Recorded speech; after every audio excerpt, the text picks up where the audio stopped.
बैठिए प्लीज बैठिए।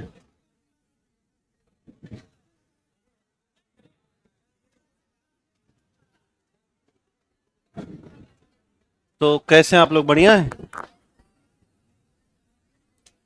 हाँ है।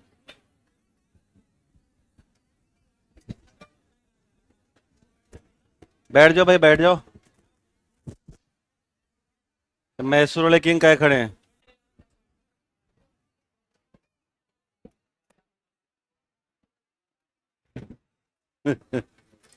चलिए, थोड़ा त्याग तो करना पड़ेगा आपको।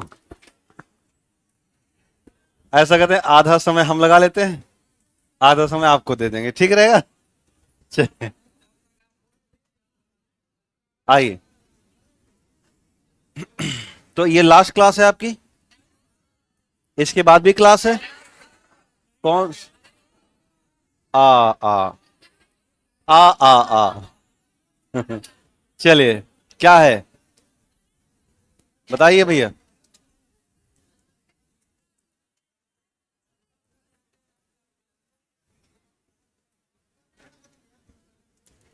तो कल हम लोगों ने लास्ट में देखा था नाभिकीय बल, याद है?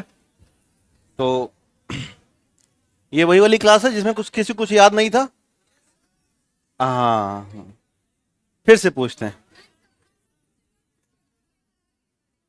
अब तो आप बहुत पास बैठे हो ना, तो बनता है। खड़े हो जाइए। लाइए। ये मतलब पढ़ना है कि?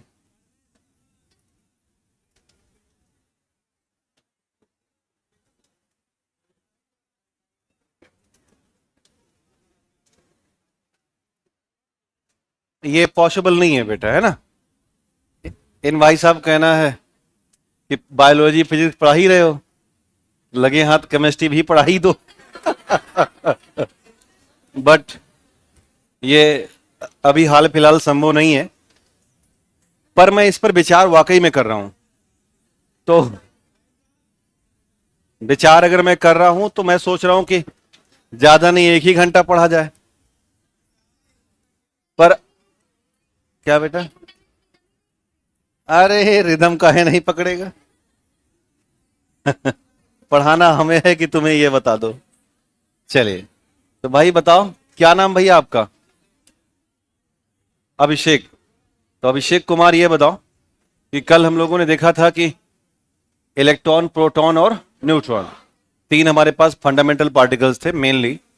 तो उनमें से एक था प्रोटॉन। तो प्रोटॉन के नामकरण करता कौन है? क्या सही है? बता रहे हैं रदरफोर्ड। सही है। खोज करता कौन थे?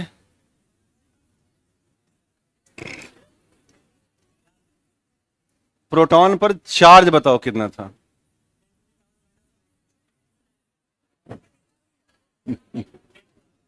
बट आप बताओ बेटा।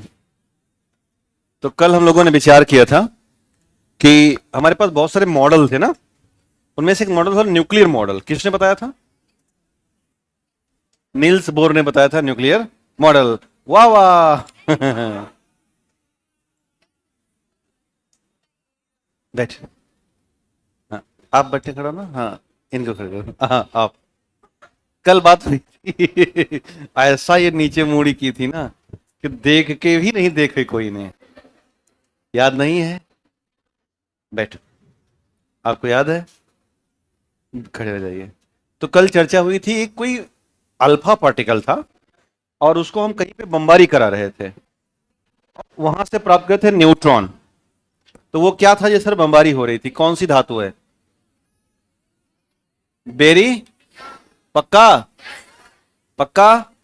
इनको नहीं पता। जबकि सामने ही ये बना हुआ है, देखो तुम्हारे सामने दिख रहा है। बैठो, हम तुम्हारे ही देख के पूछे ही थे, है ना? चलिए, आप आए थे कल, खड़े हो जाओ।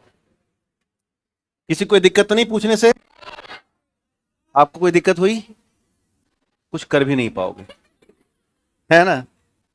हमारा काम है पूछना, क्योंकि हमने पढ़ाया है। हाँ, तो आप ये बताना कि कल बात हुई थी सॉलिड स्फेयर मॉडल की, किसने दिया? John Dalton. वाह, क्या बात है, लड़की ने एकदम पूरा माहौल बना दिया। दूसरा बता दो, किसी ने कहा था प्लेनेटरी मॉडल। अगर ये बता दोगे तो मैं 2 रुपए इनाम देंगे। चलो बताओ, प्लेनेटरी मॉडल। आ रहे हैं, तुम्हारे पास भी आ रहे हैं लाला।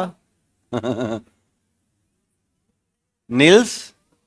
सही है, सुन लियो, बैठो। नहीं देंगे। 2 रुपए ऐसी मजाक थोड़ी नहीं चल रहा है। चलिए आप बताना बेटा। हाँ, आप। हाँ हाँ हाँ, आपसे ही, आपको ही कहा गया है, दूसरे का ही ध्यान देते हो। हमने कल चर्चा की थी एक मॉडल जिसका नाम था इलेक्ट्रॉन क्लाउड मॉडल। किसने दिया है? ऑनलाइन है कार्यक्रम ये? अच्छा, इलेक्ट्रॉन क्लाउड मॉडल किसी ने दिया है बट याद नहीं है ना, बैठो। तो जहां पर इलेक्ट्रॉन क्लाउड मॉडल वहां पे एक और नाम लिख देना, क्वांटम मॉडल। एक और नाम है उसका, आपको दिखा होगा। एक वैज्ञानिक है श्रोडिंगर, याद है? हाँ। अच्छा, ये तो बच ही गया, पूरा इलाका ही बच गया। इधर से नहीं पूछे? कल याद करके आना, कल पूछेंगे। क्या चाहिए? अच्छा अच्छा, तो जो बैठेगा वो झेलेगा। उसमें क्या है? तो क्या लिखा आपने? क्वांटम मॉडल, क्या लिखा? और कहां लिखना है इसे?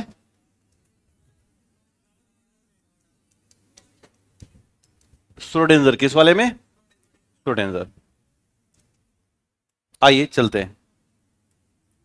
तो कल हम लोगों ने अपनी यात्रा को आगे बढ़ाया था और पहुंच गए थे नाभिकीय बल तक, और देखा गया था नाभिकीय बल अत्यंत प्रबल बल है, याद है? और ये बहुत छोटी दूरी में 1 से 3 फर्मी, क्या 1 से 3 फर्मी के बीच काम करता है। यहां तक कल हो गया था। आइए वापस आते हैं, देखिएगा। अगर हम किसी परमाणु की चर्चा करें तो हमें देखा कि परमाणु के चारों तरफ या अंदर में बीचों बीच में नाभिक है, इसमें न्यूट्रॉन और प्रोटॉन होते हैं, और नाभिक के ऊपर ऑर्बिट में इलेक्ट्रॉन होते हैं। जो सबसे ऊपर वाले हैं ये आउटर इलेक्ट्रॉन है, और जो अंदर वाले हैं वो इनर इलेक्ट्रॉन है। आउटर वाले एक साइड होंगे तो बाहर भाग जाएंगे, इसे कहते हैं इलेक्ट्रॉनों का उत्सर्जन। याद आया? अच्छी बात है, देखो अब समझो यहां पे। तो यदि हम आपसे पूछें कि किसी भी परमाणु के नाभिक में क्या क्या है, तो जवाब होगा न्यूट्रॉन और प्रोटॉन। ध्यान देना, यदि हम ये चेक करें कि हमारे पास मान लो एक तत्व लेते हैं कार्बन, क्या, और इसका एटॉमिक नंबर यदि हम चेक करें तो ये आपको याद करना होगा, ये होता है 6। कितना होता है? 6। और आपको बताया गया कि इसको लिखा जाएगा 6C12।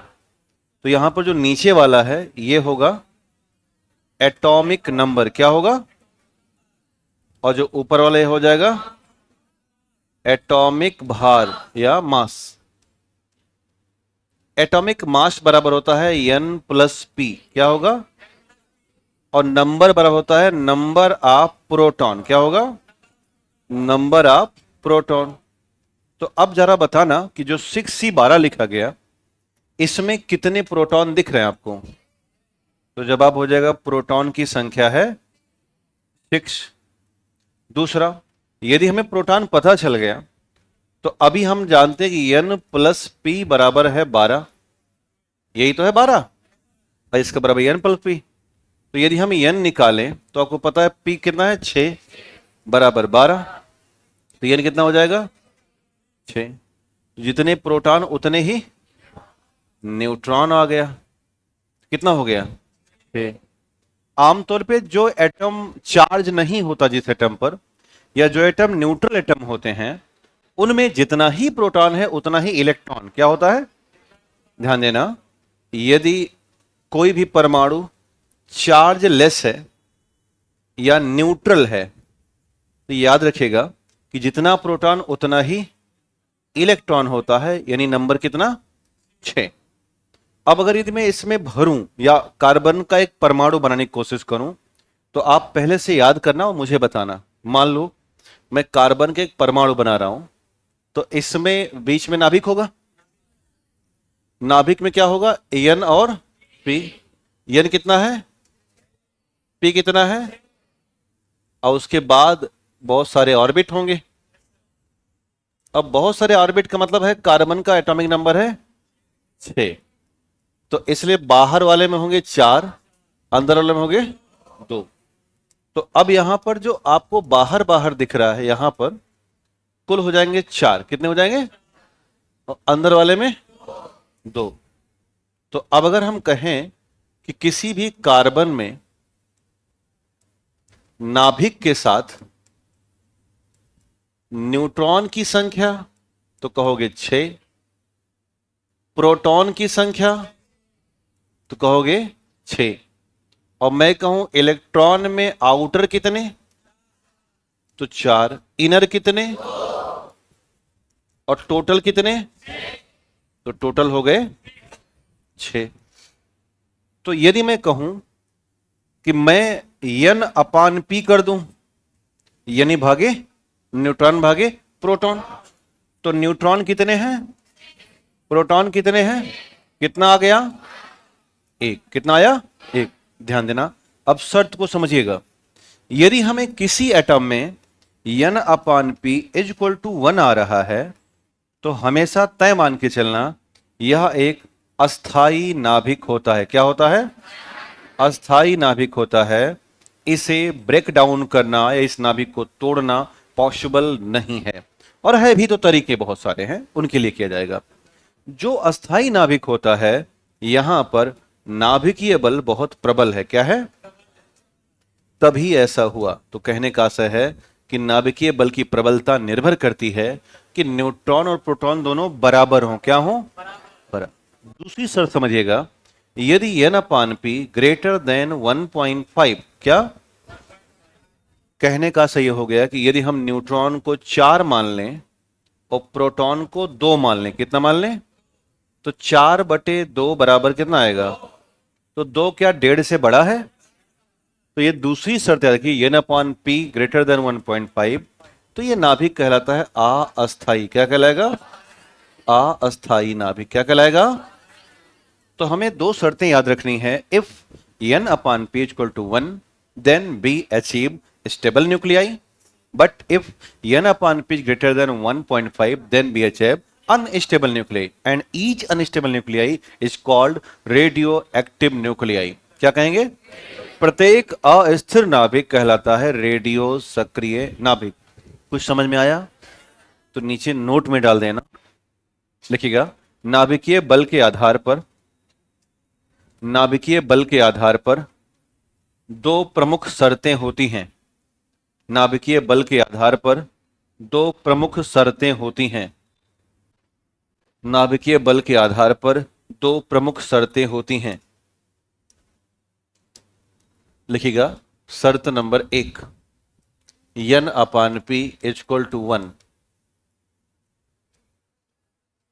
n upon p equal to 1, अर्थात नाभिक में न्यूट्रॉन व प्रोटॉन की संख्या कैसी होगी? बराबर। की संख्या बराबर होगी। तो बराबर क्या हो जाएगा? यह नाभिक अस्थाई नाभिक कहलाएगा। यह नाभिक अस्थाई नाभिक कहलाएगा। यह नाभिक अस्थाई नाभिक कहलाएगा। भैया टिश्यू पेपर मंगा लेना। सिकंदर, सिकंदर लोधी भैया टिश्यू पेपर मंगा लो। तो ये नाभिक कैसा हो जाएगा? अस्थाई। क्लियर? अर्थात इसको तोड़ना उतना आसान, यानी कह सकते कि यहां पर जो नाभिकीय बल है वो कैसा होगा? तो नाभिकीय बल बहुत सक्षम होगा या प्रबल। तो नीचे बना देना, नाभिकीय बल अत्यंत प्रबल होगा। नाभिकीय बल अत्यंत प्रबल होगा। नाभिकीय बल अत्यंत प्रबल होगा। और कंडीशन नंबर 2 लिखिएगा, यदि n upon p greater than 1.5, n upon p greater than 1.5, यानी n ज्यादा हो जाए और p कम हो जाए। लिखिए अर्थात न्यूट्रॉन अधिक तथा प्रोटॉन की संख्या कम हो जाए। न्यूट्रॉन अधिक और प्रोटॉन की संख्या कम हो जाए तो यह स्थिति अस्थायी नाभिक की होगी। तो यह स्थिति अस्थायी नाभिक की होगी। यह स्थिति अस्थायी नाभिक की होगी और ऐसे नाभिक कहलाएंगे रेडियो एक्टिव न्यूक्लियाई। देखिए ऐसे नाभिक रेडियो सक्रिय नाभिक कहलाते हैं। ऐसे नाभिक रेडियो सक्रिय नाभिक कहलाते हैं। ऐसे नाभिक रेडियो सक्रिय नाभिक कहलाते हैं। ऐसे नाभिक रेडियो सक्रिय नाभिक कहलाते, जैसे यूरेनियम, प्लूटोनियम, थोरियम आदि। Uranium, plutonium, thorium, polonium, radium आदि नाम डाल देना। जैसे uranium, plutonium, thorium, polonium, radium आदि। नाम तो सुना होगा ना इनका, यूरेनियम, प्लूटोनियम, थोरियम, पोलोनियम और रेडियम आदि। अब बताना यहां पर नाभिकीय बल पावरफुल की कमजोर, तो नीचे लिख देना नाभिकीय बल दुर्बल होते हैं। नाभिकीय बल दुर्बल होते हैं। नाभिकीय बल दुर्बल होते हैं। नाभिकीय बल दुर्बल होते हैं। तो नाभिकीय बल दो मिल गए, एक प्रबल और एक, तो मैं पूछूं सबसे पावरफुल बल कौन, प्रबल के दुर्बल? प्रबल। कौन से हो जाएंगे? तो सबसे पावरफुल बल प्रबल नाभिकीय बल। दुर्बल भी है लेकिन वो पावरफुल टूट जाएगा। क्या हो जाएगा? नाभिक टूट जाएंगे। तो क्या ये दोनों शर्तें समझ में आई? ये शर्तें हमें याद रखनी है जब भी हमें परमाणु बम बनाना है, जब भी हमें कुछ ऐसा विखंडन करना है। हमें ऐसा ही नाभिक चाहिए जिसको तोड़ा जा सके। ऐसे नाभिक को तोड़ नहीं पाएंगे। अब सवाल आता है कि आवर्त सारणी में ये कहां कहां है, तो ध्यान देना। यदि मैं चलता हूं लेड के पास, तो लेड का एटॉमिक नंबर होता है 82। कितना? 82। इसे बोलते हैं पीबी। 82 एक ऐसा तत्व है लेड जिसे सबसे ज्यादा अस्थाई तत्व मानते हैं। Most stable element. मतलब इसको तोड़ोगे तो नाकों चने चबाना पड़ेगा, संभव नहीं है तोड़ डालो। लेकिन 82 से जैसे आगे बढ़ोगे बिस्मत भाई साहब के पास 83 पे, तुरंत ये सब अपनी औकात में आ जाएंगे और n upon p greater then 1 तो आवर्त सारणी में 82 के बाद और 118 तक जितने भी तत्व मिलेंगे सब की हालात बहुत खस्ता है, पतली है, और वो सब हल्का सा दाबने पर टूट जाएंगे। तो 82 एक डेड लाइन है। क्या है? कोई भी रेडियो एक्टिव एलिमेंट टूटते टूटते टूटते टूटते आके रुक जाता है। कहां पर? 82। 82 के बाद नहीं। तो 82 की इस तरफ स्टेबल और 82 के आगे वाले अनस्टेबल। क्लियर हो रहा है? नीचे नोट डाल दो। फिर ये लिखिएगा, आवर्त सारणी में परमाणु क्रमांक 82। आवर्त सारणी में परमाणु क्रमांक 82। आवर्त सारणी में परमाणु क्रमांक 82 अर्थात लेड सबसे अस्थाई तत्व माना जाता है। लेड सबसे अस्थाई तत्व माना जाता है। लेड सबसे अस्थाई तत्व माना जाता है। परमाणु क्रमांक लेड सबसे 82 सबसे अस्थाई तत्व माना जाता है। अर्थात 82 के बाद वाले तत्व रेडियो सक्रियता दिखाना शुरू कर देते हैं। अर्थात 82 के बाद वाले तत्व रेडियो सक्रियता दिखाना शुरू कर देते हैं। 82 के बाद वाले तत्व रेडियो सक्रियता दिखाना शुरू कर देते हैं। 82 के बाद वाले तत्व रेडियो सक्रियता दिखाना शुरू कर देते हैं। और कोई भी रेडियो सक्रिय तत्व, आगे बढ़ाना उसी में, और कोई भी रेडियो सक्रिय तत्व विखंडित होते होते अंत में, और कोई भी रेडियो सक्रिय तत्व विखंडित होते होते अंत में, कोई भी रेडियो सक्रिय तत्व विखंडित होते होते अंत में कहां रुकेगा के 82 पर, अंत में लेड या 82 पर रुकता है। कोई भी रेडियो सक्रिय तत्व विखंडित होते होते अंत में लेड या परमाणु क्रमांक 82 पर रुक जाता है। लेड या परमाणु क्रमांक 82 पर रुक जाता है। तो हमें डेडलाइन याद रखनी है कौन सा, लेड 82 नंबर, 82 नंबर। 82 से 83 जाओगे टूटना शुरू हो जाएगा, और तोड़ते तोड़ते तोड़ते आके रुक जाओ 82, क्योंकि 82 मोस्ट स्टेबल है, अब नहीं टूटेगा, कहेगा सॉरी सॉरी सॉरी। क्लियर हो रहा है? ठीक, समझ में आया? तो अब एक टॉपिक आएगा आपको केमिस्ट्री में, इसका नाम होगा रेडियो सक्रियता। तो जब वो आएगा तो हम पढ़ाएंगे, अभी नहीं आ रहा है तो इसलिए हम बाहर आ रहे हैं। क्लियर? परिभाषा याद आ गई कि वह तत्व जिसका एटॉमिक नंबर 82 के बाद होगा, जिसमें न्यूट्रॉन ज्यादा होगा प्रोटॉन कम होगा, ग्रेटर देन 1.5 होगा, उसे क्या कहेंगे, रेडियो सक्रिय तत्व। क्लियर? ठीक, आगे बढ़ते हैं। अब शब्द आता है एक समस्थानिक या आइसोटोप। लिखिएगा हेडिंग, समस्थानिक या आइसोटोप। लिखिएगा समस्थानिक या आइसोटोप। समस्थानिक या आइसोटोप। समस्थानिक या आइसोटोप। इसे देखा जाए तो पहले ना आप ये बात समझो जो हमने अभी आपको थोड़ी देर पहले समझाई, और ये समझाई कि 6C12, ऐसे लिखिए कॉपी में, नीचे लिखिएगा 6C12, 6C12, और जो ऊपर लिखा रहेगा इसे कहेंगे परमाणु भार। ऐसे बनाना कॉपी में, क्योंकि बहुत से ऐसे लोग हैं जिन्हें नहीं पता होता, और बहुत से लोग भूल गए हैं। और नीचे जो लिखा रहेगा इसे कहेंगे परमाणु क्रमांक। परमाणु क्रमांक,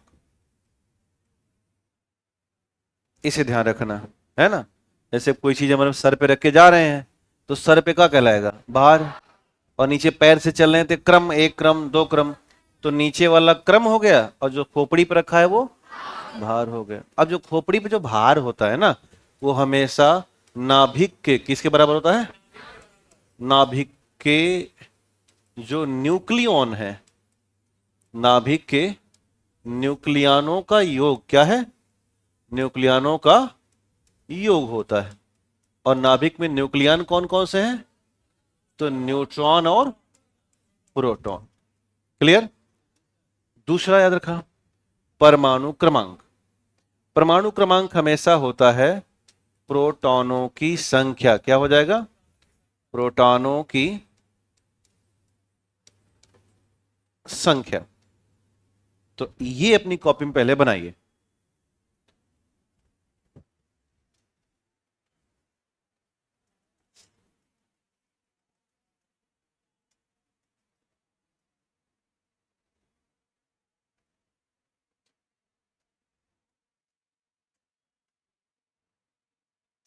हो गया?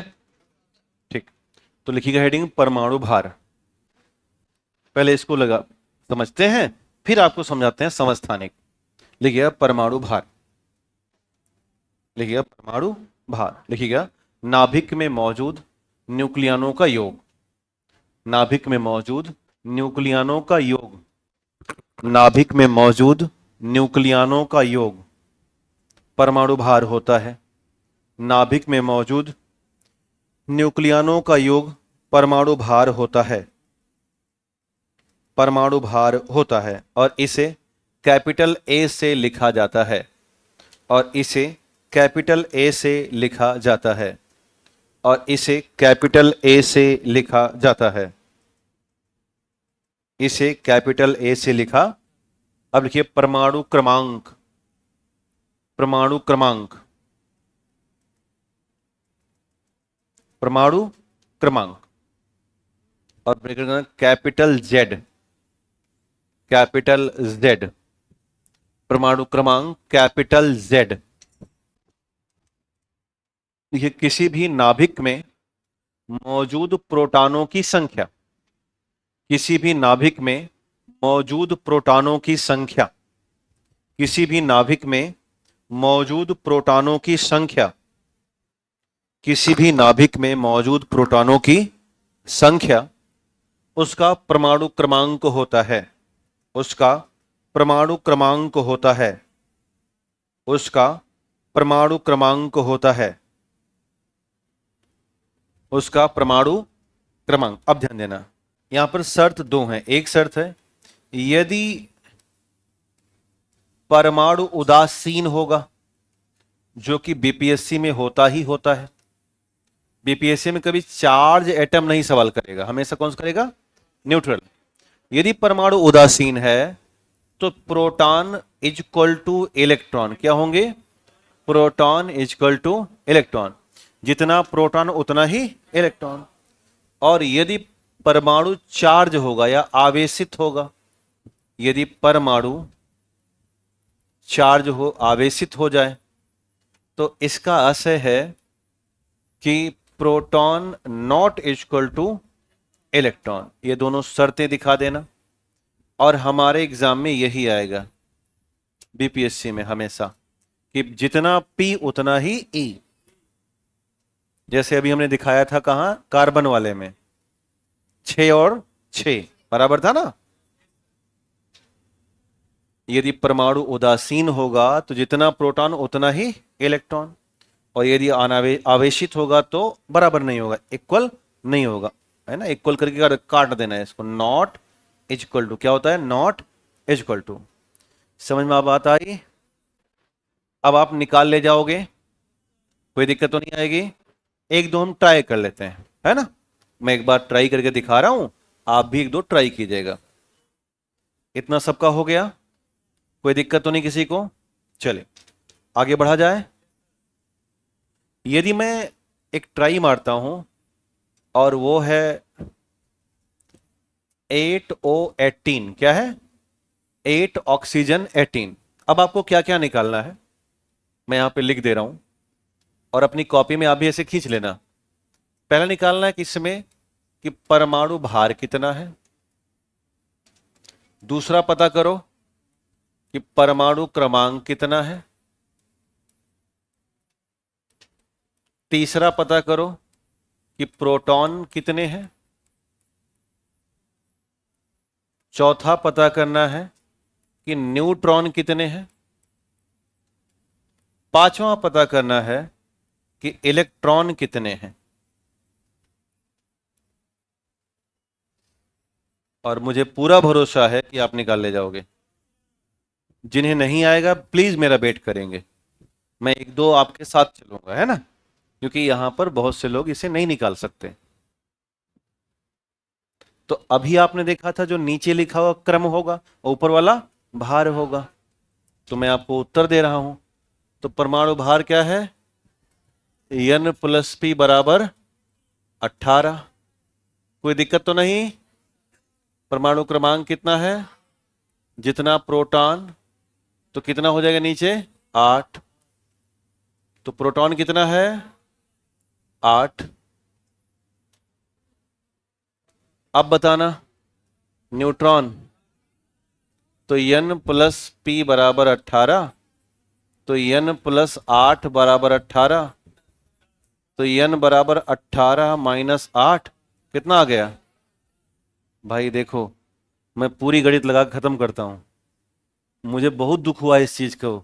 आगे वाले बोलते थे आ जाएगा, और हमें आता ही नहीं था, पीछे बैठता था मैं। मैथ वाली क्लास में। तो होता क्या था कि मास्टर आधा लगा के छोड़ दिया। हम क्लास 9th में जब पहुंचे तब 2/3 और धन 4/2 जोड़ना शुरू किए। 8 तक जानती नहीं थी जोड़ना, क्योंकि बस बता दिया तो हम भी कहे हाँ हो गया।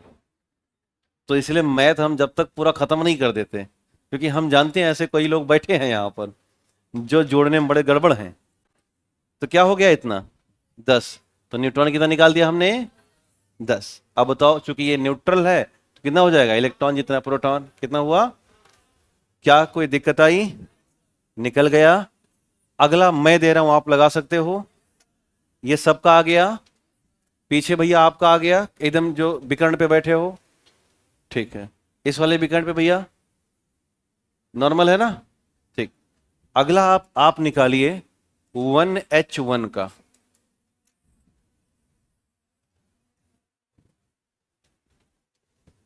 ये पांचों बातें निकालनी है, भार, क्रमांक, प्रोटॉन, न्यूट्रॉन, पांचों बातें निकालनी है। भार बताना है, क्रमांक बताना है, प्रोटॉन बताना है, न्यूट्रॉन बताना है, इलेक्ट्रॉन बताना है। उम्मीद है कि कर सकते हो। जिनका नहीं आ रहा है घबराएंगे नहीं, मेरा इंतजार करेंगे। आ गया आपका, आपका भी आ गया। कितना आया, कहीं कोई जीरो आ रहा है क्या, क्या नाम है उसका। आहा, न्यूट्रॉन में जीरो आ गया है, ऐसे कैसे हो सकता है। तो भार कितना है 1, यानी N+P कितना हो गया। क्रमांक कितना है 1, प्रोटॉन कितना है। तो अब यहां पे देखो N+1 बराबर 1, तो N बराबर, इलेक्ट्रॉन कितना है। इकलौता ऐसा है जो हाइड्रोजन है जिसके नाभिक में इलेक्ट्रॉन सॉरी न्यूट्रॉन नहीं है, केवल क्या है, प्रोटॉन। केवल क्या है, तो नीचे लिख देना नोट में ये बात लिखिएगा। संपूर्ण आवर्त सारणी में, नोट लिखिएगा, संपूर्ण आवर्त सारणी में हाइड्रोजन इकलौता तत्व है। संपूर्ण आवर्त सारणी में हाइड्रोजन इकलौता तत्व है जिसके नाभिक में न्यूट्रॉन नहीं होता, जिसके नाभिक में न्यूट्रॉन नहीं होता, जिसके नाभिक में न्यूट्रॉन नहीं होता, अतः जिसके नाभिक में क्या नहीं है, न्यूट्रॉन नहीं होता। अतः यह कहा जा सकता है, अतः यह कहा जा सकता है कि सभी तत्वों के नाभिक में, अतः यह कहा जा सकता है कि सभी तत्वों के नाभिक में न्यूट्रॉन नहीं होते। बात समझिए, बात समझा रहा हूं। अतः यह कहा जा सकता है कि आवर्त सारणी के सभी तत्वों के नाभिक में, आवर्त सारणी के सभी तत्वों के नाभिक में न्यूट्रॉन, सभी तत्वों के नाभिक में न्यूट्रॉन होते हैं, ऐसा लिखना है भाई। तो सभी तत्वों के नाभिक में न्यूट्रॉन होते हैं। अतः यह, सॉरी कुछ गड़बड़ हो गया है। अतः यह कहा जा सकता है कि आवर्त सारणी के सभी तत्वों के नाभिक में न्यूट्रॉन नहीं होते, ये लिखना है, उल्टा लिखे नहीं होते, समझा रहे हैं है ना। 2-3 लोग डिस्ट्रैक्ट कर दिए हमें। देखो मेरे कहने का मतलब है, अगर आपको ऑप्शन आ गया कथन कि आवर्त सारणी के सभी तत्वों के नाभिक में न्यूट्रॉन होता है, तो आप सभी में नहीं, हाइड्रोजन में, और हाइड्रोजन में किसका भाग है, आवर्त सारणी का। तो सभी हाइड्रोजन को छोड़ करके बाकी सभी तत्वों के नाभिक में क्या है, न्यूट्रॉन है। तो अगर ये कथन आया, इसलिए मैं बार बार बोल रहा हूं, कथन ये बार बार पूछता है क्या आवर्त सारणी के सभी तत्वों के नाभिक में न्यूट्रॉन है। आप कहोगे 99 में तो है, लेकिन एक में 1% में नहीं है। वो है कौन, याद आया क्या, आप निकाल ले जाओगे, कोई दिक्कत तो नहीं है, पक्का। मैं दूसरा दे सकता हूं, एक और ट्राई करें। चलिए अगला ट्राई कर लेते हैं। 7N14,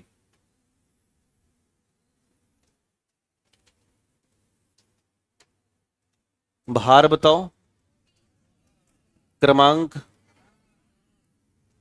proton, electron, neutron. पक्का? ये तो बड़ा इजी हो गया। अब की बार जिसको नहीं आया है ना, वो अब नहीं समझेगा, वो क्या करेगा, घर जाएगा और वहां समझेगा। हो सकता है कुछ लोग अभी ना पकड़ पाए हो, तो वो समझना बंद कर देंगे, क्योंकि 3 बार ट्राई हो गया ना हम लोग, और अगर पुराना जोड़े तो 4 बार हो गया। तो भार ऊपर वाला, क्रमांक नीचे वाला, तो जो क्रमांक वही प्रोटॉन, इलेक्ट्रॉन 7, 7 7, तो ये आ गया, कोई दिक्कत तो नहीं। तो अब हम आपको परिभाषा देने वाले हैं समस्थानिक। किसकी? तो लिखिएगा हेडिंग समस्थानिक की परिभाषा। लिखिए हेडिंग समस्थानिक की परिभाषा। समस्थानिक की परिभाषा।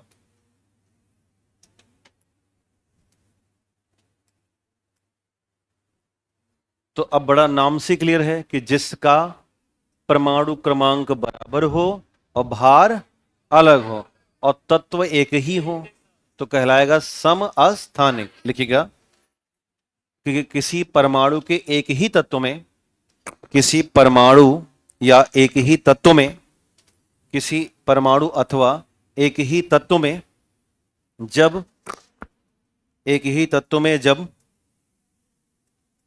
परमाणु क्रमांक समान हो, परमाणु क्रमांक समान हो, परंतु परमाणु भार अलग अलग हो जाए, परंतु परमाणु भार अलग अलग हो जाए, परंतु परमाणु भार अलग अलग हो जाए, समस्थानिक कहलाते हैं। परमाणु भार अलग अलग हो जाए, समस्थानिक कहलाते हैं। परमाणु भार अलग अलग हो जाए, समस्थानिक कहलाते हैं। जैसे अब हाइड्रोजन देखना, 3 समस्थानिक मिलेंगे आपको। ऐसे अपनी कॉपी में बनाना 3 समस्थानिक, ऐसे लिखिएगा, ऐसे बांटिएगा और लिखिएगा number 1 1H1, number 2 1H2, number 3 1H3। इसे बोलते हैं प्रोटियम, इसे बोलते हैं ड्यूटीरियम, और तीसरे को बोलते हैं ट्राइटियम। क्या बोलेंगे? ट्राइटियम। तो देखो नीचे सब बराबर है, 1 1 1, और ऊपर वाला क्या है, 1 2 3, तो भार अलग हो गया और क्रम समान हो गया। अच्छा ये बताओ जरा कि यदि क्रम समान है तो प्रोटॉन भी समान होंगे, क्या मान रहे हो? और अगर प्रोटॉन समान है तो इलेक्ट्रॉन भी समान होंगे, मान रहे हो? क्या न्यूट्रॉन भी समान होंगे? तो न्यूट्रॉन कैसे हो गए? एक में न्यूट्रॉन 0, एक में 1, एक में, यानी कि प्रोटॉन समान होते हैं समस्थानिकों में, इलेक्ट्रॉन समान होते हैं समस्थानिकों में, लेकिन न्यूट्रॉन असमान होते हैं। ये बात तय कर लेना, बगल लिख देना, साइड में लिख दो कि किसी भी समस्थानिक में प्रोटॉन समान है, इलेक्ट्रॉन भी समान है, लेकिन न्यूट्रॉन असमान हो गए। क्यों? क्योंकि भार अलग अलग है, भार अलग अलग है। भाई एक बात ध्यान देना, ब्रेन यहीं लेके बैठना, तभी समझ पाओगे। अगर ब्रेन कहीं छोड़ आए हो तो फिर हमारी गलती मत कहना, क्योंकि मैं अपनी पूरी क्षमता से समझा रहा हूं। ये वाला पकड़ पा रहे हो ना बात? कोई दिक्कत तो नहीं है? अब यही ऑप्शन जब एग्जाम में आएगा तो लगा के दिखाना, या वेट करो विजेता का। तो जब हम विजेता में आएंगे तो ऐसे ऐसे कठिन कठिन सवाल आपके सामने प्रस्तुत करेंगे, वहां पर आप अपनी कॉपी का इस्तेमाल कीजिएगा। समझ बात आई? जहां पे आप यहां लिखे हो ड्यूटेरियम लिखे हो ना, वहीं पे लिख देना D2O का निर्माण। भारी जल सुना है? इसी से करते हैं भारी जल का निर्माण, तो D2O लिख देना। D2O इसको बोलते हैं ड्यूटेरियम ऑक्साइड। क्या बोलते हैं? पूरा नाम लिखिएगा, ड्यूटेरियम ऑक्साइड। क्या भाई, क्या कह रहे हो? अणुभार, हाँ। इतना याद करने की आवश्यकता नहीं ना अपन को। अब चूंकि आप हो सकता है छोटी कक्षा में तैयारी किए हो, दोनों को वो दिए हो क्या, रेलवे वगैरह, अपना लेवल नहीं है ये। जैसे आपको एक भी एडवार ना याद हो, हमें कोई दिक्कत नहीं है। हमारा काम क्या है? हमारा काम यह है कि ट्राइटियम का इस्तेमाल कहां करते हैं ये बताओ। या यहां से सवाल पता है कौन सा आएगा? जितना बताया एक को नहीं आएगा। अभी तो जितना लिखवाए हैं, एक सवाल अपने बीपीएससी में नहीं आएगा। आएगा क्या? वो पूछेगा इन तीनों में से ये बताओ कि कौन से रेडियो आइसोटोप दिख रहे हैं। तो if number of neutron is greater than proton, then 1s3, check करो, दिमाग लगाओ। दिमाग जब लगाओगे तो यहां पर न्यूट्रॉन 2 एंड प्रोटॉन इज 1, तो 2 upon 1 is equal to greater than 1.5, then you can say that in these number of isotopes only tritium is a radioisotope। ये है बीपीएससी। समझ में आ रहा? क्योंकि वो पूछ रहा है कि आप क्या कॉन्सेप्ट जानते हो कि 1 अपान n upon p greater than 1.5। यहां उठा के देखो, यहां कोई बात ही नहीं बन रही है, और यहां दोनों बराबर बराबर है, तो ये तो स्टेबल हो गया, लेकिन ये क्या है? अनस्टेबल। तो यहां लिख, और परमाणु जो हाइड्रोजन बम बनता है वो बनेगा यहां से, क्योंकि इसका क्या कराना है? Radio isotope. तो लिख देना कि केवल, यहां लिख देना केवल यहीं पर n upon p greater than 1.5 है। अतः इकलौता जो ट्राइटियम है ये रेडियो सक्रिय आइसोटोप है हाइड्रोजन का। तो वही नीचे लिखेगा, ऐसा लाइन में लिखना, इकलौता रेडियो सक्रिय आइसोटोप, इकलौता रेडियो सक्रिय आइसोटोप। यहां पे सारा कमाल थॉट से लेके चलना है। इकलौता रेडियो सक्रिय आइसोटोप, इकलौता रेडियो सक्रिय आइसोटोप। इस क्लास में आने से पहले अच्छे से मुंह हाथ धोया करो, ठीक है? कल से याद रखना। मैं क्लियर बता रहा हूं, पानी अपना देखो भाई यार, पढ़ना है कि नाटक करना है? मैं बोरिंग रोड की एग्जांपल बताऊं, आप में और बोरिंग में अंतर क्या है? वहां भी कई बार ऐसी समस्याएं आती हैं, पानी नहीं होता। अभी मैं 3 महीने लगातार वहां पढ़ा के आया हूं। एग्जाम आपको भी वही देना है जो उनको देना है, ऐसा कोई अंतर नहीं है। आयोग कोई भी अंतर नहीं महसूस करेगा आप में उनमें। वहां पर लिटरली 3 घंटे अगर मैं पढ़ा रहा हूं तो 3 घंटे कोई उठता नहीं है, और चुपचाप अपना, मतलब बड़े बड़े मग में पानी लाए हैं, इतना बड़ा 2-2 लीटर पानी घर से ला के रखे हैं, और वो सिपर रखे हैं। सिपर जानते हो? उसमें पाइप करके आता है, नीचे से पतला ऊपर से मोटा। पानी पी रहे हैं, आराम से पढ़ रहे हैं निश्चिंत होकर के। और जरा सा अगर बोल रहे हैं कि इसको घर लिख करके आना है, ओके डोंट वरी। बोलेंगे ये पीडीएफ है पढ़ लेना, ओके पढ़ लेंगे। ये अंतर है। आपके पास समस्या क्या है ना, आप समस्या ढूंढ रहे हो। आपको बुरा लग रहा होगा भले मेरी बात, लेकिन रिलेटरी बताओ, आप समस्या ढूंढ रहे हो, आप सवाल पढ़ने की बात नहीं कर रहे हो। मैंने कहा कि मुंह हाथ धो के आना, इसलिए कहा बेटा ना, क्योंकि आप ये कैप्चर कर पाओगे तभी। क्योंकि हम जो बात आपको उठा लाए, किसी का ध्यान नहीं था इस बात पर। अभी मैं ना बताता, मामला निकल जाता। यदि मैं नहीं बताता कि ओनली 1 रेडियो आइसोटोप, तो आपका भी ध्यान आ जाता, क्योंकि ये जबकि मैं बता चुका हूं। तो जो पढ़ने वाले हैं ना, मैं वहां का अंतर बता रहा हूं। जब मैं ये पढ़ा रहा था बोरिंग रोड पे, तो वहां पर 3-4 लड़कों ने निकाल के दिखा दिया कि सर इसमें जा रहा है 1.5, बट यहां पर कोई नहीं निकाल के दिखाया कि सर 1s3 में जा रहा है। क्यों? क्योंकि आप वही पढ़ रहे हो जो टीचर पढ़ाना चाह रहा है। यही अंतर होता है बेटा। तो समस्या ढूंढोगे तो फिर मजा है, और अगर आप यहां पे जूझोगे कि एक्चुअल क्या है, प्रीलिम्स क्यों नहीं निकलता, रीजन यही है ना। हिंदी माध्यम की प्रीलिम्स ना निकलने का कारण है कि वो एक्चुअल में पढ़ना ही नहीं चाह रहा है। जो अध्यापक पढ़ा दिया उसी को पकड़ा हुआ है। हमें रिसर्च करना होगा, बैठ के समझना होगा, समस्याओं से उलझना नहीं है। समस्याएं हैं, ठीक है, आप उससे ना तो ठीक कर सकते हो। जैसे आपने मुझसे कल कहा कि क्लास बदलवा दो, क्या बदली गई? मैंने नीचे बात की, करें कि नॉट पॉसिबल। तो अब क्या है? यह है तो यही है। हाँ, एक सुधार हो सकता है, वो है अध्यापक में। यदि मुझ में कोई कमी आपको लग रही है तो सीधे मुझे बोलो कि मास्टर साहब और बेहतर समझाओ, एक एग्जाम्पल और बताओ। अगर इस पॉइंट पे है तो हम लोग काम करेंगे। दूसरा, आप में हमें कमी लग रही कि भाई याद करके नहीं आ रहे हो, तो मैं आपको कहूंगा यार क्या करो, याद करके आ जाओ। इसमें सुधार जरूरी है। यही अंतिम उद्देश्य है ना। बाकी इनका पानी नहीं मिल रहा है, इन्होंने हमें गमछा नहीं उड़ाया, ठीक है। अगर ये देखो, मैं इनको तब टाइट कर देता यदि आपसे ये 2 लाख की फीस लिए होते, या मैं दिल्ली में पढ़ा रहा था, इनको मैं तत्काल टाइट कर दूं। लेकिन इनका भी माहौल ऐसा है ना, ये एसी क्यों नहीं लगा पाए? ऐसा थोड़ी कि इनके पास एसी की दुकान नहीं जानते। जब एक खरीद सकता है तो आदमी 100 भी खरीद सकता है। लेकिन अगर एसी लगा देंगे ना, तब दिवालिया हो जाएंगे, क्योंकि इनका आधा पैसा हम ले लेते हैं।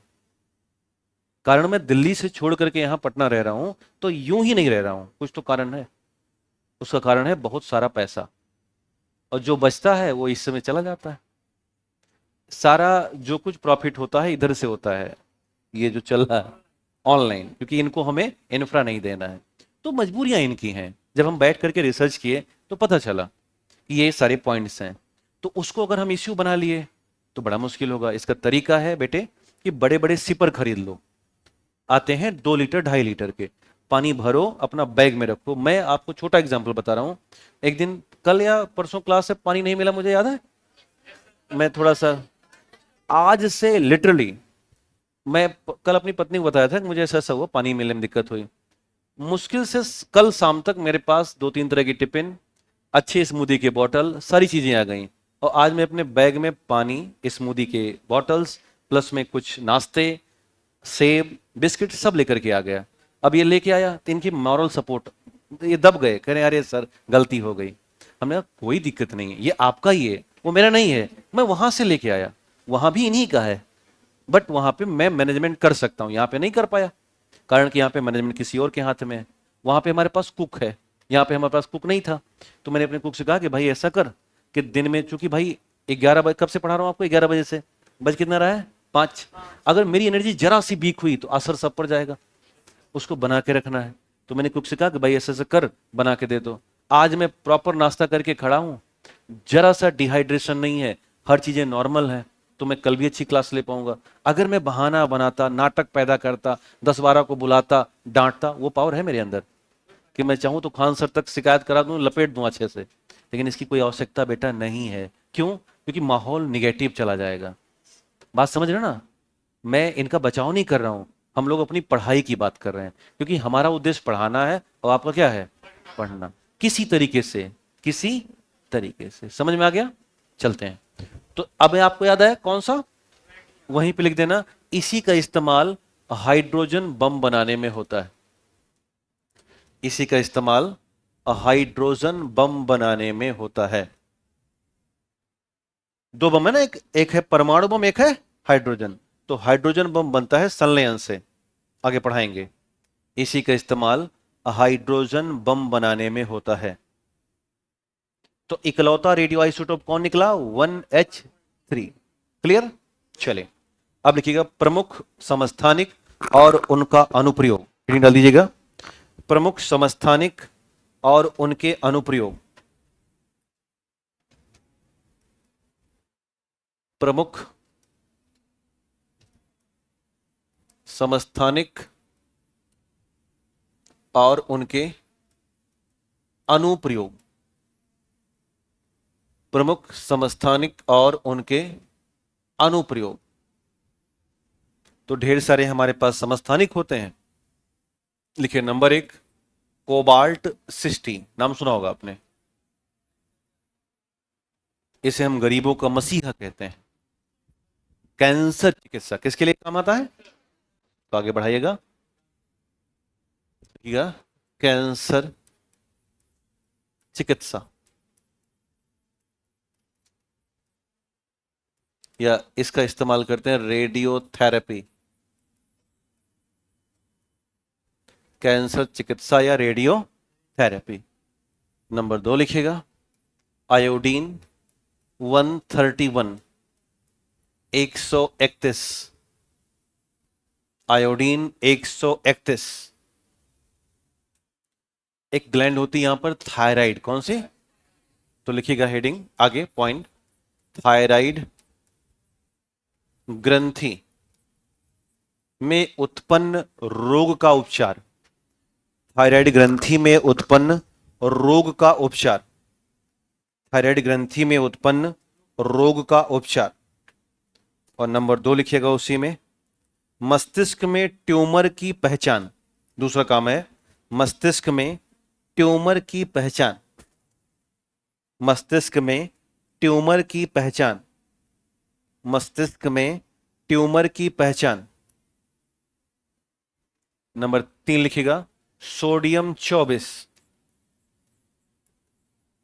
Sodium 24, sodium 24। सोडियम मतलब ब्लड प्रेशर। क्या नमक खाते हो ना, तो नमक का परिभाषा NaCl केमिकल देखिएगा। रक्त दाब का नियंत्रण, रक्त दाब का नियंत्रण व इलेक्ट्रोलिसिस, व इलेक्ट्रोलिसिस, और रक्त दाब का नियंत्रण व इलेक्ट्रोलिसिस। और दूसरा काम लिखिएगा ब्लॉकेज रक्त नलिकाओं, ब्लॉकेज रक्त नलिकाओं का उपचार। जब कभी हार्ट अटैक आता है ना तो रक्त नलिकाएं ब्लॉक कर जाती हैं, तो ब्लॉकेज रक्त नलिकाओं का उपचार, ब्लॉकेज रक्त नलिकाओं का उपचार। लिखिएगा गोल्ड 198 से बोलते हैं आरम। एयूज क्या होता है गोल्ड। गोल्ड को वैज्ञानिक भाषा में आरम कहा जाता है, आरम। AU 198, AU 198। देखिए कैंसर और अल्सर का चिकित्सा, कैंसर और अल्सर, छाले पड़ जाते हैं उसे अल्सर कहते हैं। कैंसर और अल्सर की चिकित्सा, कैंसर और अल्सर की चिकित्सा। इसके बाद लिखिएगा फास्फोरस 32, फास्फोरस 32, फास्फोरस 32। एक कैंसर होता है जिसे कहते हैं ल्यूकेमिया, नाम सुना है, या रक्त कैंसर। क्या बोलेंगे तो लिखिएगा रक्त कैंसर या ल्यूकीमिया। रक्त कैंसर या ल्यूकीमिया की जांच व उपचार, जांच व उपचार। ल्यूकीमिया की जांच व उपचार, ल्यूकीमिया की जांच व उपचार। रक्त कैंसर को बोलते हैं ल्यूकीमिया की जांच या उपचार। इसके बाद लिखिएगा कार्बन 14, कार्बन 14। लिखिएगा कार्बन 14। तो एक शब्द आता है कार्बन डेटिंग, नाम सुना है। लिखिएगा कार्बन डेटिंग विधि से, कार्बन डेटिंग विधि से जीवाश्मों की उम्र का पता लगाना। कार्बन डेटिंग विधि से जीवाश्मों की उम्र का पता लगाना। कार्बन डेटिंग विधि से जीवाश्मों की उम्र का पता लगाना, जीवाश्मों की उम्र का पता लगाना। ध्यान देना एक वैज्ञानिक है जिनका नाम है बेलार्ड एफ लिब्बी। क्या नाम है बेलार्ड एफ लिब्बी। इन्होंने पहली बार कार्बन डेटिंग प्रक्रिया के बारे में बताया। तो ब्रैकेट डाल देना कि कार्बन डेटिंग के बारे में Ballard F Libby, Ballard F Libby ने बताया। कार्बन डेटिंग के बारे में बेलार्ड एफ लिब्बी ने बताया, बेलार्ड एफ लिब्बी। एक शब्द है बेटा जीवाश्म, इसका मतलब क्या निकला बताओ जरा।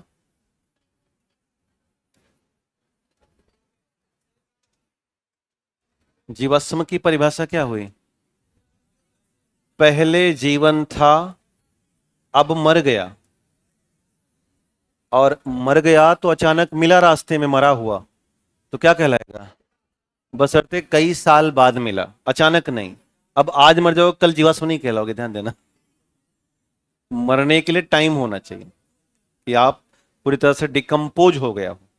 याद आ रहा है हमने बायो में पढ़ाया डिकम्पोशन, एक पढ़ाया है मृतोपजीवी, याद है। तो मृतोपजीवी खा चुके हो, हड्डा हड्डी बचा रहे, या थोड़ा हिस्सा कई साल बाद मिले कहलाएगा? तो जरा बताना कि जब हमने रंगपुर और लोथल में धान की भूसी हासिल की तो जीवाश्म है कि नहीं है? बहुत सोच समझ के उत्तर दीजिएगा। रंगपुर में मिला ना?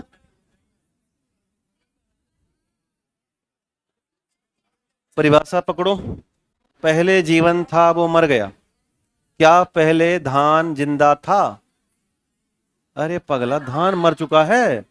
मगर धान अगर मर गया तो नया धान कैसे निकलेगा? भूसी जिंदा नहीं थी पहले? बेटा, मैं पेड़ में पूछ रहा हूं। पेड़ में जो धान लगा था वो जिंदा है कि मर गया? तो धान जिंदा है तो भूसी जिंदी नहीं रहेगी? मतलब भूसी मर गई, धान अंदर वाला चावल जिंदा रहेगा? अजीब कॉन्सेप्ट है। धान जिंदा था। मान लो आप कहीं पा गए चमड़ा, तो क्या वो जीवाश्म है? कहीं कागज पा गए, पेड़ से ही कागज आया, तो कभी जिंदा था? अभी एक विवाद हुआ बनारस में ज्ञान वापी का, कि एक पक्ष कह रहा है कि वो मस्जिद का फव्वारा है और एक पक्ष कह रहा है कि वो शिवालय है, शिवलिंग है। तो वहां पर यही काम तो हुआ कि कोर्ट ने कहा कि आप इसको डेटिंग कराओ। यदि ये शिवलिंग होगा तो इस पर कभी न कभी अच्छत चढ़ाया गया होगा, क्योंकि शिवलिंग पर चावल के अंश चढ़ाए जाते हैं, अनिवार्य है। तो अब उस पर बहुत सारा रिसर्च किया गया और आसपास की चीजों को इकट्ठा किया गया। बाद में क्या हुआ मुझे भी तो कोर्ट का मामला है जो भी है।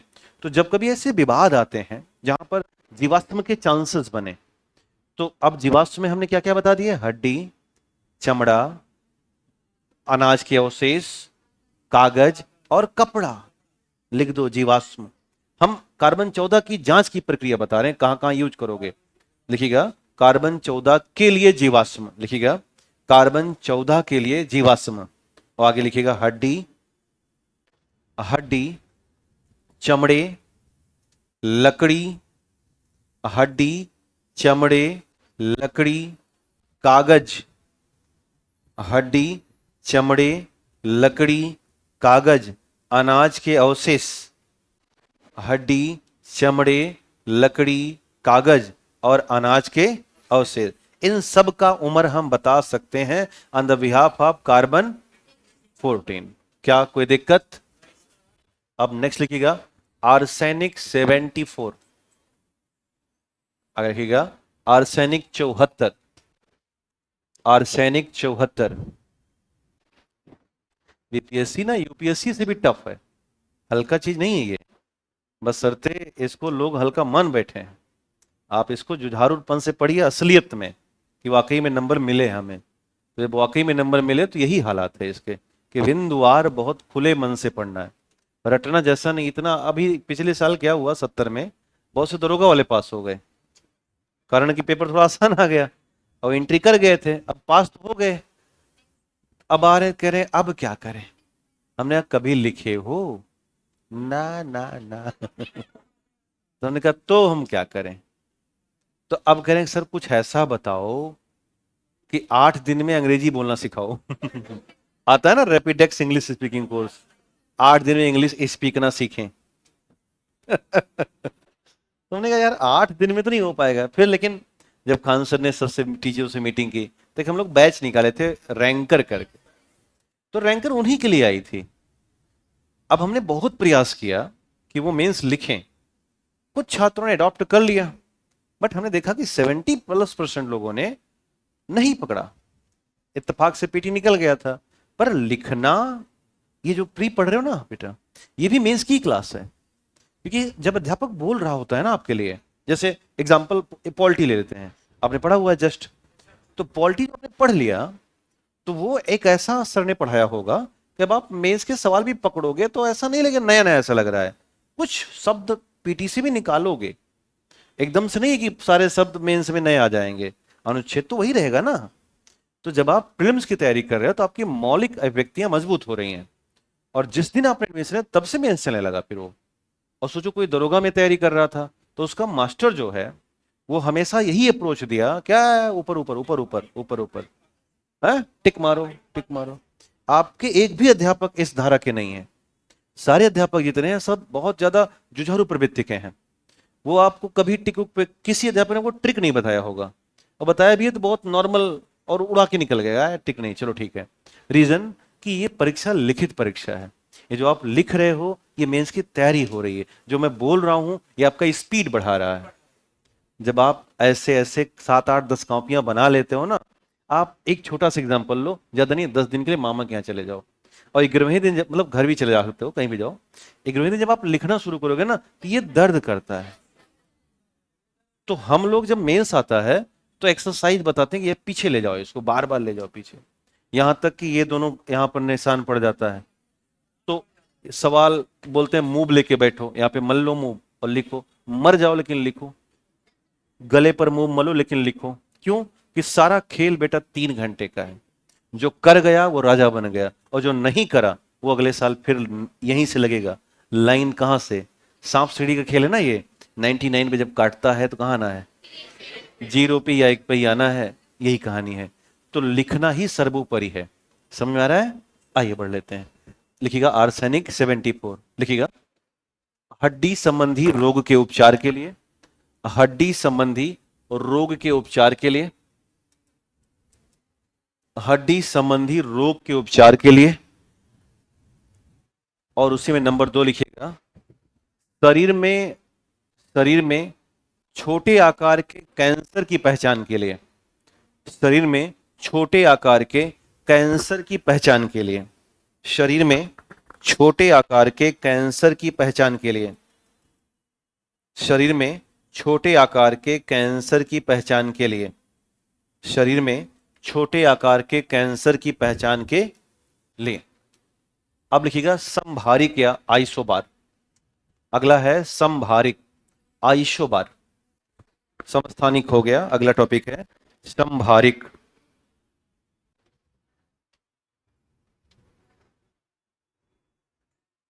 संभारिक या आइसोबार। तो अब इसमें जो क्या बराबर क्या रहेगा? भार बराबर होगा, लेकिन क्रमांक कैसा रहेगा? असमान। कैसा रहेगा? परंतु यहां पर एक बड़ी खास बात है कि तत्व भी अलग अलग कैसे होंगे? तत्व भी अलग रहेंगे, एक तत्व के साथ कहानी नहीं बनेगी। अब देखो यहां पर आर्गन है, यहां पर पोटेशियम है, यहां पर कैल्शियम।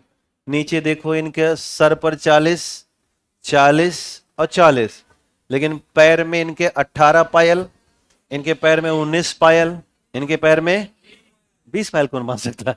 लेकिन ऐसा है। समझ में आया? तो लिखिएगा जब अलग अलग तत्वों में, जब अलग अलग तत्वों में, अलग अलग रासायनिक तत्वों में, ऐसे लिखिए जब अलग अलग रासायनिक तत्वों में, अलग अलग रासायनिक तत्वों में परमाणु भार समान हो, परमाणु भार समान हो, परमाणु भार समान हो, परंतु परंतु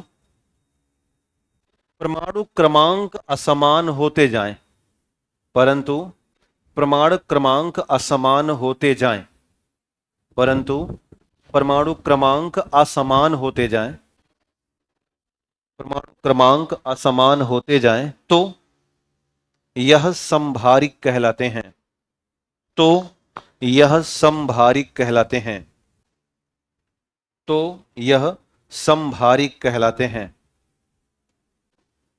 तो यह संभारिक कहलाते हैं। एग्जाम्पल डाल देना, 18 आर्गन 40, 19 पोटेशियम 40,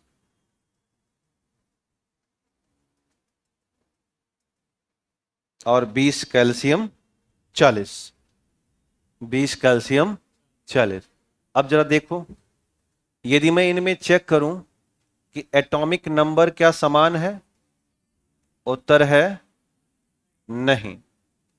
क्या प्रोटॉन समान है, उत्तर है नहीं। क्या इलेक्ट्रॉन समान है, उत्तर है नहीं। क्या न्यूट्रॉन समान है? देखो जरा, नहीं है, नहीं है।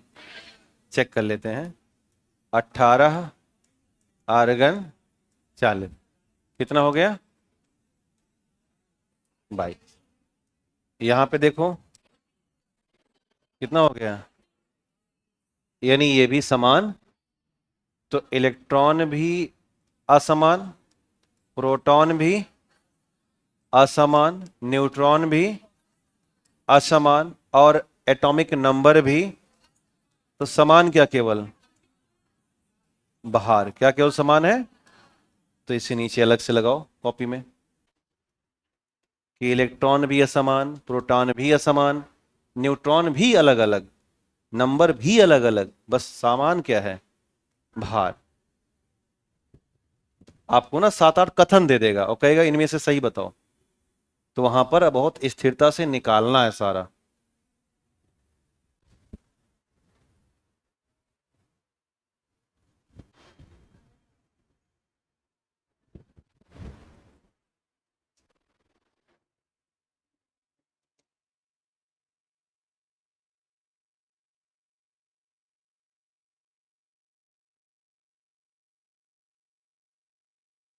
समझ में आ रहा है? निकल जा रहा है? ठीक। तो बन गया ये। केवल समान क्या था? बाकी सारे। ठीक।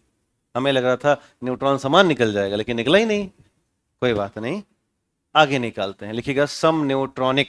इस बार तो मैं पक्का निकाल दूंगा समान, क्योंकि नाम ही क्या लिखा है। हाँ, इसे कई बार आइसोटोन बोलते हैं, आइसोटोन।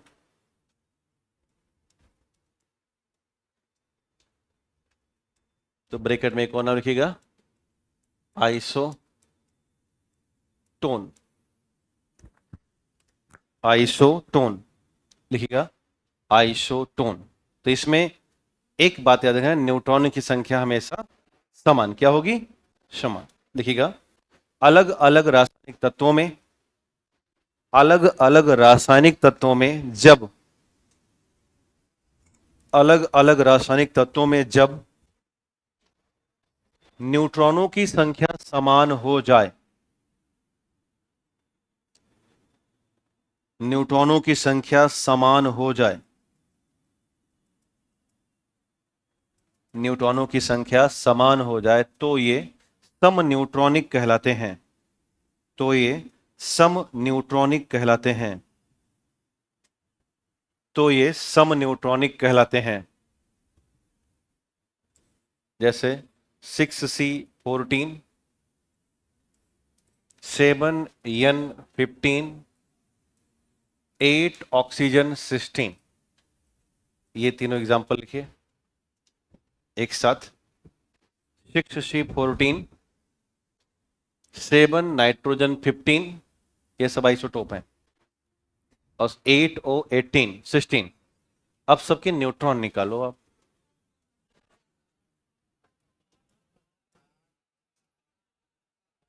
इसके और इसके, पक्का? क्लियर?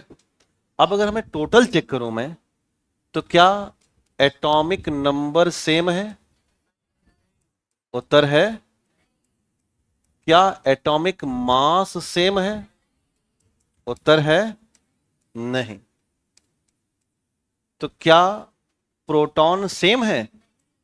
उत्तर है लग तो नहीं रहे। क्या प्रोटॉन जब सेम नहीं है तो इलेक्ट्रॉन सेम है? उत्तर है नहीं। तो सेम क्या है? बगल में बना दो। अब तो आप बड़े आराम से निकाल ले रहे हो ना सारा, किसमें क्या सेम क्या अलग।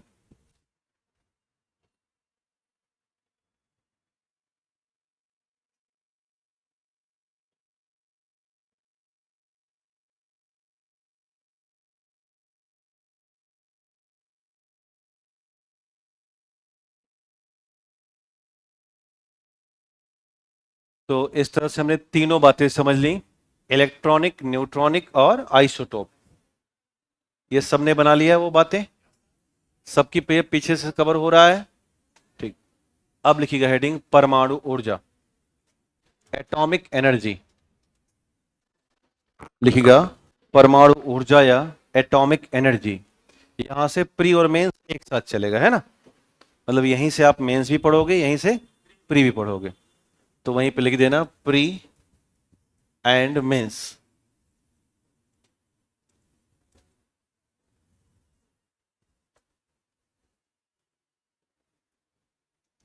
जब आप मेंस पढ़ोगे तो मैं वहां पर बोलूंगा कि जैसा कि मैंने प्रीलिम्स में ये पढ़ाया था, तो आप कहोगे हाँ हाँ हाँ याद आ रहा है, बट धुंधली याद है, पूरी नहीं याद आ रही। तो मैं फिर आपको याद दिलाऊंगा बोल बोल करके, ऐसा ऐसा हुआ था, या कहूंगा कि थोड़ा कॉपी निकाल लो और इसे पढ़ लो। खैर, तो सवाल है परमाणु ऊर्जा। देखो, परमाणु ऊर्जा प्राप्त करने के दो साधन, एक है नाभिकीय विखंडन और एक है नाभिकीय संलयन। भारत में ऊर्जा की दिनों दिन मांग बढ़ती जा रही है, और हम इस समय सर्वाधिक ऊर्जा बना रहे हैं जीवाश्म से। किससे बना रहे हैं? जीवाश्म से। यानी कि जो बिजली बनाते हैं उसके लिए हम या तो यूज करते हैं कोयला, या यूज करते हैं पेट्रोलियम, अथवा यूज करते हैं CH4 या मीथेन। मीथेन मतलब नेचुरल गैस। प्राकृतिक गैस में मैक्सिमम अमाउंट क्या होता है? मीथेन। दूसरा जो हम बनाना शुरू कर दिए वो है सोलर एंड विंड, जिसे हम कहते हैं नवीकरणीय। क्या बोलते हैं? नवीकरणीय। तीसरी ऊर्जा हम बहुत सालों से बना रहे हैं, जिसे कहा जाता है पन बिजली या हाइड्रो पावर।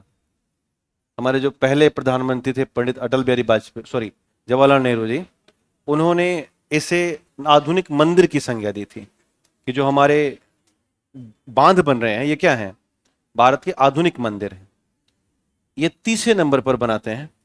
और सबसे जो उम्मीदों भरी बिजली है, जहां पर हम बहुत कुछ कर सकते हैं अभी, वो बहुत ही कम है, और ये है एटॉमिक एनर्जी। इसका वैल्यूएशन मात्र 1 से 3% है। तो सबसे कमजोर प्रॉपर्टी में हम एटॉमिक एनर्जी बना पा रहे हैं।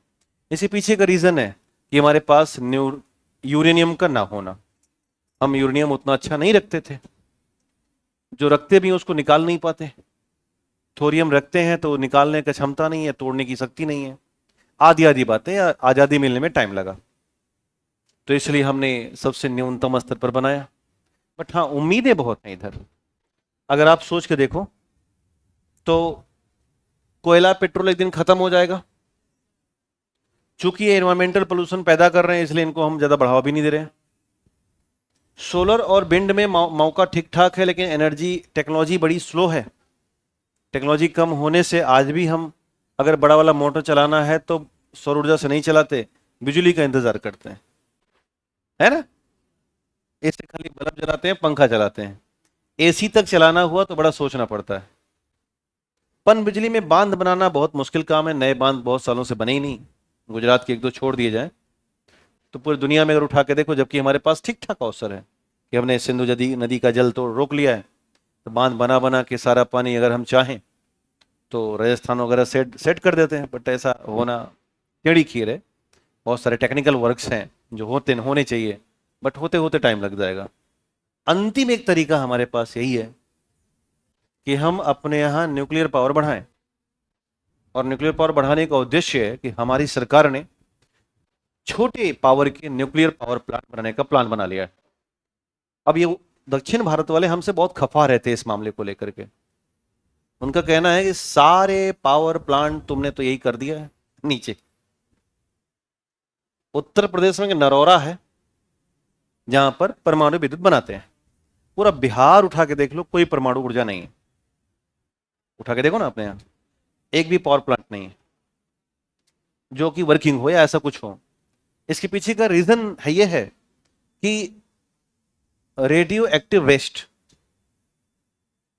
अगर हम यहां एटॉमिक एनर्जी बनाएंगे ना, और यदि टैंकर में भर के रेडियो एक्टिव वेस्ट समुद्र में ले जा रहे हैं, मान लो कभी रास्ते में लीकेज हो गया या टैंकर टकरा गया, तो बड़ा रेडिएशन फैल जाएगा हमारे इलाके में। पता चल झारखंड वाले एक तो कोयला जल रहा, उससे परेशानी चल रहे हैं, दूसरी टैंकर ले जाकर लड़ा दी। जयपुर में देखो एक टैंकर लड़ा था अभी पिछले साल, बहुत भयंकर विस्फोट हुआ, ज्वलनशील था। तो सरकार ये तय करती है कि आप ऐसा कहीं बनाओ जहां पर समुद्र हो। तो इसलिए जो हमारे ये 9 देश स्टेट हैं, गुजरात से वेस्ट बंगाल तक, इन्हें सबसे अच्छा जगह माना जाता है। इसलिए हमने कूड़ाकुलम एक्स वाइट जेड हर जगह यहीं पर कैगा वैगा में बना रखा है। बगल से बनाते हैं, बगल से जितना वेस्ट निकलता है समुद्र में डंप कर देते हैं। अपना भी करते हैं, अमेरिका भी कर लेते हैं। हमारे समझौते ना अमेरिका से कि तुम्हारे सारे वेस्ट हम अपने यहाँ गिराएंगे, सारे या अधिकांश। अब है तो है, जबकि नहीं होना चाहिए। खैर, जो भी कहानी है उसका हमें क्या ही मतलब, हमारी सरकार देखे। तो हमारे पास तरीका ये कि अगर हम इसको बढ़ा ले जाएं, यानी कि विखंडन बढ़ा ले जाएं और संलयन बढ़ा ले जाएं, तो भारत की ऊर्जा मांग को पूरा किया जा सकता है, क्योंकि हर साल ऊर्जा बढ़ रही है। अब गांव में भी 18 घंटे बिजली आ रही है, और नहीं आ रही तो हाहाकार मच रहा है। पहले गांव में ऐसा नहीं था। मैं आपको बताऊं कि मैं क्लास 8 में था तब मेरे गांव में बिजली आई। उससे पहले मैं मोमबत्ती के रोशनी से, अगरबत्ती की रोशनी से पढ़ता था। अगर अगरबत्ती खत्म हो जाती थी तो कोयला जलाता था, और कोयला जलाता था, उससे जो लाल लाल रोशनी आती थी उससे मैं लिटरली पढ़ता था। है? है? मैंने गरीबी देखी है, मैंने गरीबी देखी है। समझ में आ रहा है? मैंने बहुत गरीबी देखी। लेकिन जब बिजली आई, मैं कई साल जब बाहर पढ़ने आया, बनारस गया पढ़ने, तो 5-6 महीने खाली इसलिए नहीं पढ़ पाया कि यहां लाइट जल रही है। घबरा रहा था कि ये बल्ब कैसे जल रहा है। तो मैंने फिर अपने यहाँ लालटेन खरीदी, और लालटेन की जब बल्ब बुझा देता था और लालटेन जला के पढ़ता था, क्योंकि मैंने गरीबी देखी है ना। तो इस भारत से यहां तक आना बड़ी बात है। तो नहीं, ऐसा कुछ नहीं है ना। अगरबत्ती की रोशनी में कौन पढ़ पाएगा? पागल आ गई हो? ये सब सही जान रही है, राम राम। कितनी पागल पागल लड़कियां बैठी हैं, ये सब सोच रही आज अगरबत्ती खरीदेंगे। ऐसा कभी कैसे कैसे हो सकता है? अगरबत्ती की रोशनी कोई पढ़ पाएगा? तो कैसे सोच ली हो, पागली कहीं की। तो क्या बात है, हमें लग रहा है ना ये। आ? नहीं, वहां वहां तक तो नहीं गए। वहां के लिए किसी और का होना साथ में चाहिए। जो रोशनी होता ना चांद वाली, उसके लिए एक महिला एक पुरुष का साथ में होना जरूरी है, चाहिए। चलिए, तो क्योंकि मैंने गरीबी देखी है तो कहां से कोई महिला आएगी? क्योंकि मैंने गरीबी देखी है। तो जब तक आप गरीब रहोगे तब तक पास कोई महिला नहीं आएगी। समझ रहे हो? आइए लौट चलते हैं। तो दो तरीके, एक नाभिकीय विखंडन और एक नाभिकीय संलयन। नीचे लिखिएगा। तो मैंने अब तक जो बताया वो मेंस का थोड़ा झलक था, कि हमें ऐसे सुनना पड़ता है, बिंदु पर बात करना पड़ता है ना, कि हर बिंदु के साथ सोचना पड़ेगा। सारी बातें मेंस में लिखी नहीं जाती, सुनी जाती हैं, और जब आप लिखोगे तो अपने आप विस्तार हो जाए। अब आप बता सकते हो ना कि सारे ज्यादातर साउथ की तरफ क्यों हैं, नॉर्थ में क्यों कम है ना। तो सरकार छोटे वाले प्लान कर रही है, जिससे कि कम कम ऊर्जा बनाए और कम वेस्ट निकले तो उसको ले जाके डंप कर दें। तो बहुत से आपने अब ये बता सकते हो कि विकल्प 2 में ही है, तो सोलर या तो न्यूक्लियर। यहां कर नहीं सकते, क्योंकि आपको सर ने बताया होगा भूकंप भी आ जाता है इससे, ज्यादा डैम बना दोगे तो। इधर चांस है नहीं, खत्म कर डालोगे सब। अब क्या भैया? हाँ, चाइना ने देखो धरती स्लो कर दिया है। चाइना ने बनाया डैम और धरती घूमना कम कर दी है। सोचो, पागल कर देगा एकदम से, है ना। तो ये कहानी है। तो लिखिएगा। देखिए, परमाणु ऊर्जा प्राप्त करने के लिए, परमाणु ऊर्जा प्राप्त करने के लिए निम्नलिखित 2 विधियों की आवश्यकता होती है। परमाणु ऊर्जा प्राप्त करने के लिए निम्नलिखित 2 विधियों की आवश्यकता होती है। निम्नलिखित 2 विधियों की आवश्यकता होती है। लिखिए, नंबर 1 नाभिकीय विखंडन, नंबर 2 नाभिकीय संलयन। 2 विधि है, नाभिकीय विखंडन और नाभिकीय संलयन।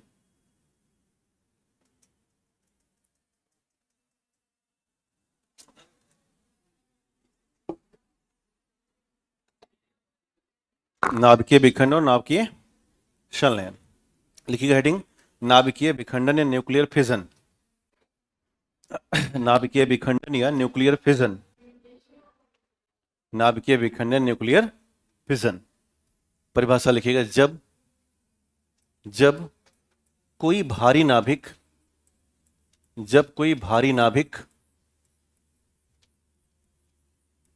जब कोई भारी नाभिक न्यूट्रॉन की बमबारी के साथ न्यूट्रॉन की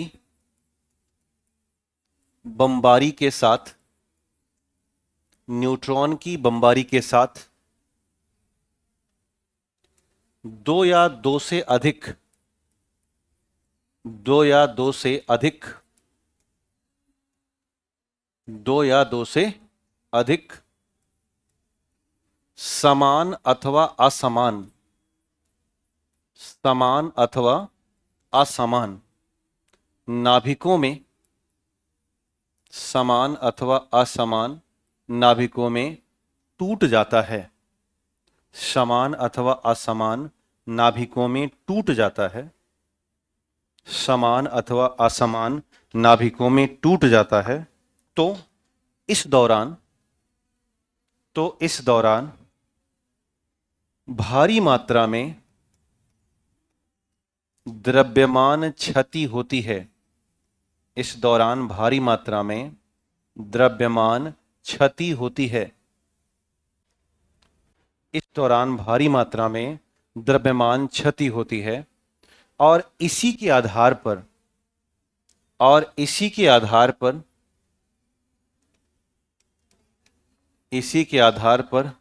विशाल ऊर्जा प्राप्त होती है। इसी के आधार पर विशाल ऊर्जा प्राप्त होती है। इसी के आधार पर विशाल ऊर्जा प्राप्त होती है। इसी के आधार पर विशाल ऊर्जा, गलत लिख रहे हो लेकिन बेटा ना, जैसा लिखो वैसा ही लिखो, नहीं तो मेंस में नंबर नहीं मिल पाएगा आपको इससे। क्योंकि वहां पे क्या होगा ना, लास्ट में इतनी जल्दबाजी होती है मेंस में कि आपको वाकई में बहुत घटिया लिखना पड़ता है। तो चूंकि आप ऑलरेडी घटिया लिख रहे हो, होता है ऐसा, क्योंकि आप अभी एंट्री किए नहीं, जब पता नहीं है। मेंस में लास्ट जो आधे घंटे होते हैं, आदमी तूफान होता है एकदम, वो क्या लिख रहा है वो खुद ही नहीं जान पाता कई बार, समझ रहे? तो इसलिए आप सभी को सलाह है, जैसा नेचुरली लिखते हो असली वैसा ही लिखो यहाँ। और दूसरा काम, नकली असली कुछ नहीं होता, जो करो यही करो और घर पे जाके रिवीजन करो। समझ में आ रहा है? लिख करके रिवीजन पे काम मत करो, पढ़ करके रिवीजन करो। लिख करके रिवीजन कभी हो नहीं पाएगा, समझे? ठीक, तो क्या लिखा आपने? भारी मात्रा में या विशाल मात्रा में ऊर्जा प्राप्त होती है, जिसे ही परमाणु ऊर्जा कहते हैं। जिसे ही परमाणु ऊर्जा कहा जाता है। जिसे ही परमाणु ऊर्जा कहा जाता है। आप लोग बहुत सराहनीय कार्य कर रहे हो, बहुत शानदार। अगर आप परसों वाले होते तो अब तक हल्ला मचा देते। आप बदल रहे हो, आपको एहसास हो रहा है कि नहीं हो रहा है कि आप बदलते चले जा रहे हो?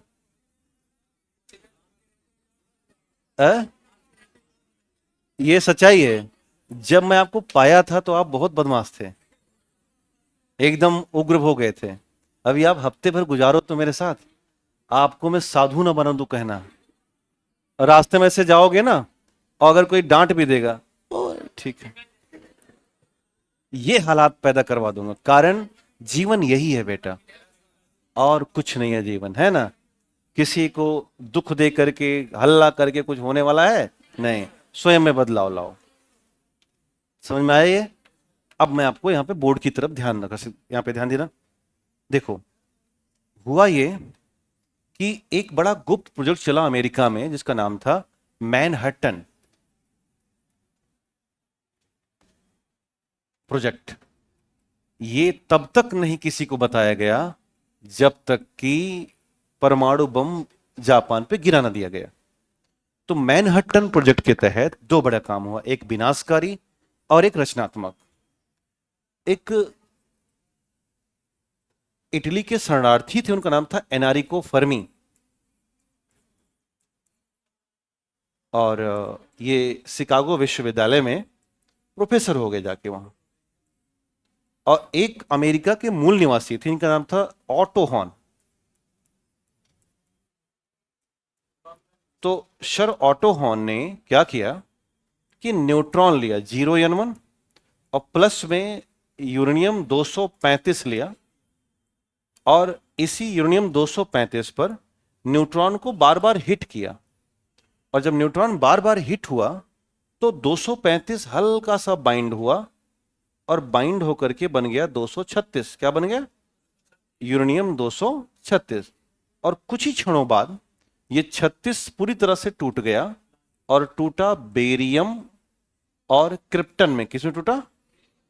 तो ढेर सारे बेरियम और ढेर सारे क्रिप्टन मिले, और आपने लिखा समान अथवा असमान, दो या दो से अधिक। और जब ये हुआ तो यहां पर बहुत सारी मात्रा में मास डिफेक्ट हुआ। ध्यान देना, जब न्यूक्लियर फिजिक्स आई ना, तो इसने ट्रेडिशनल फिजिक्स को एकदम लपेट दिया। सामान्य भौतिक विज्ञान कहता है कि द्रव्यमान संरक्षण का नियम कहता है कि ना तो द्रव्यमान आप नष्ट कर सकते हो और ना ही बना सकते हो। जैसे ऊर्जा का संरक्षण, ये ऊर्जा ना तो नष्ट होती है ना ही, बट न्यूक्लियर फिजिक्स का कि पागला ऐसा कुछ ना है। द्रव्यमान नष्ट करूंगा, और ये देखो कर रहे हैं, और जितना नष्ट करूंगा उतना ही ज्यादा मैं क्या प्राप्त करूंगा? ऊर्जा बनाऊंगा। तो इसलिए ना न्यूक्लियर फिजिक्स द्रव्यमान संरक्षण पर लागू नहीं होती। वो कहती है कि द्रव्यमान बर्बाद हो रहा है, और वही द्रव्यमान क्या बन रहा है? ऊर्जा। और जब ये हुआ रिएक्शन, यानी कि हमने 0n1 को टिक किया, 35 पर 36 बना, बेरियम क्रिप्टन हुआ, मास डिफेक्ट हुआ, यहां से क्या बना? ऊर्जा। और प्लस में 3 0n1 और मिल गया। यानी कि ऐसे मान के चलो कि एक माचिस की तिली छुआए, और जब जला तो 3 माचिस की तिली अलग से मिल गई। समझ में आ रहा है? तो ये रिएक्शन चला था पहली बार जब विखंडन के बारे में जानकारी मिली। नीचे लिखो इसको, 0n1 प्लस यूरेनियम 235 बदला 36 में, टूटा किस में? बेरियम, और दूसरा क्या है? क्रिप्टन। बेरियम और क्रिप्टन में टूटा, और प्लस में 0 3 0n1, और ढेर सारा मास डिफेक्ट। वही मास डिफेक्ट एनर्जी है, और इस एनर्जी कहा गया परमाणु ऊर्जा।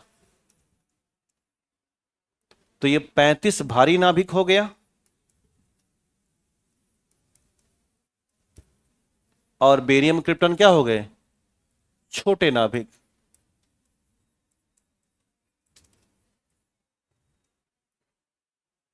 अब दो हो सकता है, दो से अधिक भी हो सकता है, हमसे उससे मतलब नहीं है। वो हालात तय करेगी कि बम कैसा है।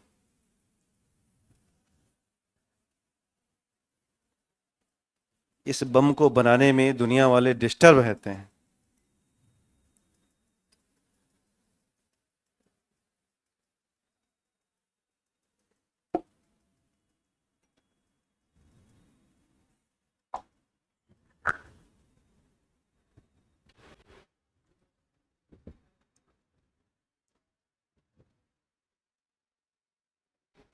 समझ में आ रहा है? क्या आ रहा है? जो पढ़ा रहे हैं आ रहा है ना? ठीक। बन गया। ये ना आप कुछ भी लिख सकते हो, आप 4 5 6 लिख दो, हमसे उससे मतलब नहीं है। बस ये ध्यान देना कितना लिखना है? 3। कई बार विशेष परिस्थिति में 2 भी मिल जाता है, तो बगल में ऐसे दिखा देना 2 0n1।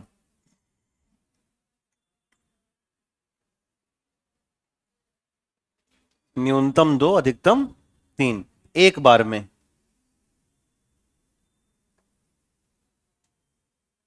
और दोबारा कराओगे तो कितना मिलेगा?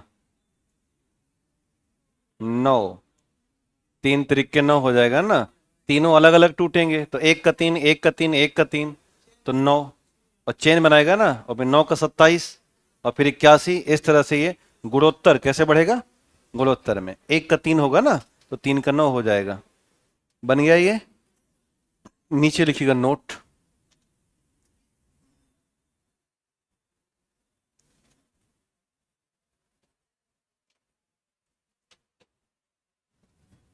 हाँ जल्दी से लिखिए बेटा, जल्दी लिखो।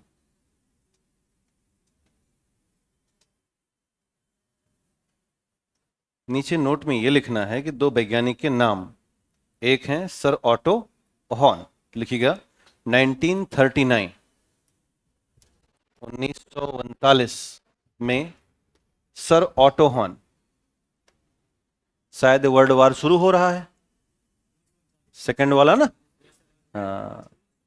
अमेरिका देख रहे हो सिस्टम बिठा दिया है कि वर्ल्ड वार शुरू है, इधर से बम बनाना शुरू है। लिखिएगा 1939 में सर ऑटो हॉर्न ने, सर ऑटो हॉर्न और उनके सहयोगी, ऐसे लिखिए सर ऑटो हॉर्न और उनके सहयोगी मेटनर और स्ट्रॉसमैन, उनके सहयोगी मेटनर व स्ट्रॉसमैन, उनके सहयोगी मेटनर व स्ट्रॉसमैन, उनके सहयोगी मेटनर व स्ट्रॉसमैन ने, उनके सहयोगी मेटनर व स्ट्रॉसमैन ने परमाणु विखंडन का सिद्धांत दिया, परमाणु विखंडन का सिद्धांत दिया। मेटनर व स्ट्रॉसमैन ने परमाणु विखंडन का सिद्धांत दिया, परमाणु विखंडन का सिद्धांत दिया। अब जब से विखंडन शुरू होता है तो चलने लगती है श्रृंखला की अभिक्रिया। लिखिएगा हेडिंग, परमाणु विखंडन की श्रृंखला अभिक्रिया, परमाणु विखंडन की श्रृंखला अभिक्रिया, परमाणु विखंडन की श्रृंखला अभिक्रिया, chain reaction of atomic fission, परमाणु विखंडन की श्रृंखला अभिक्रिया। 1939 का वर्ष है। इंसान एक ऐसे खतरनाक हथियार की तैयारी में है जो पूरी दुनिया को बदल डालेगा, और 1945 आते आते पूरी दुनिया इसे देख चुकी है।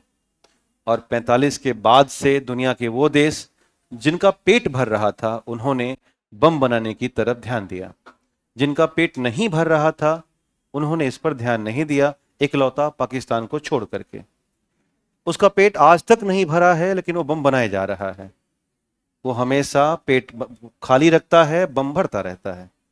उसकी टेंडेंसी यही है। हमारा पेट भी भरा और हमने बम भी बनाया, और हमारा एक अंतरिक्ष यात्री आकाश में जाकर के लौट भी आया। तो हमने बहुआयामी प्रयास किए हैं। हम न केवल स्पेस में ऊपर जा रहे हैं बल्कि हम डिफेंस में भी मजबूत हैं। हम बायोटेक में नई नई दवाइयों का विकास किए हैं।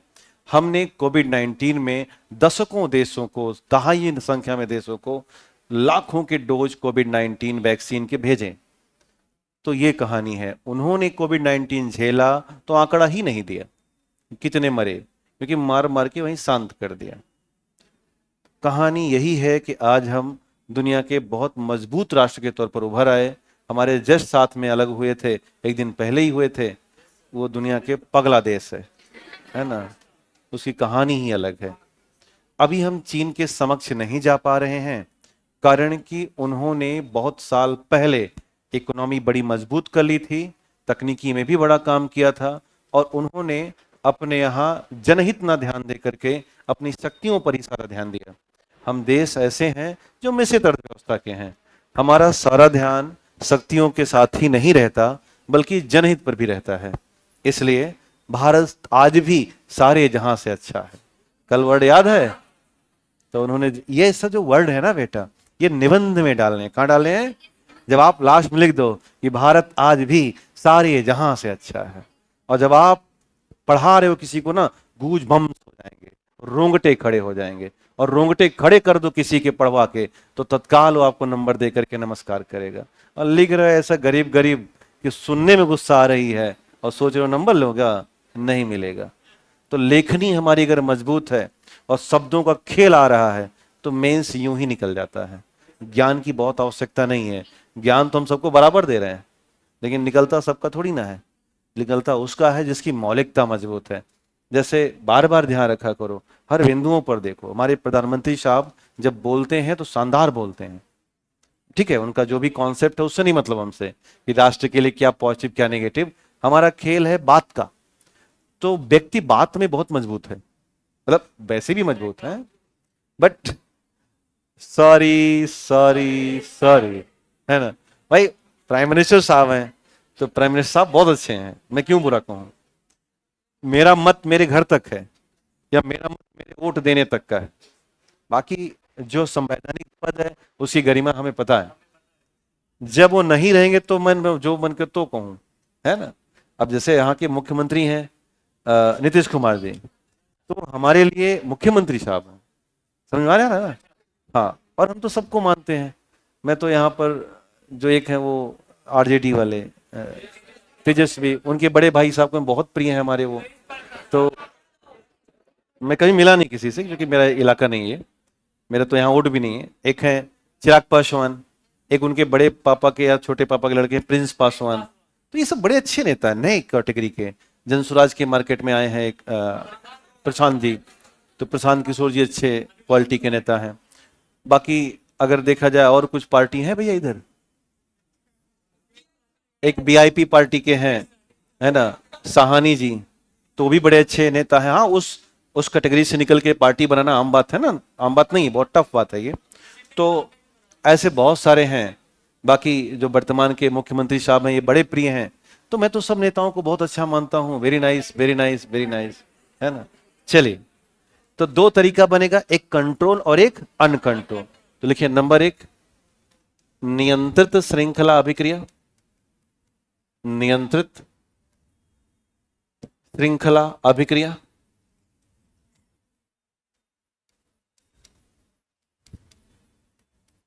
और दूसरी है अनियंत्रित श्रृंखला अभिक्रिया।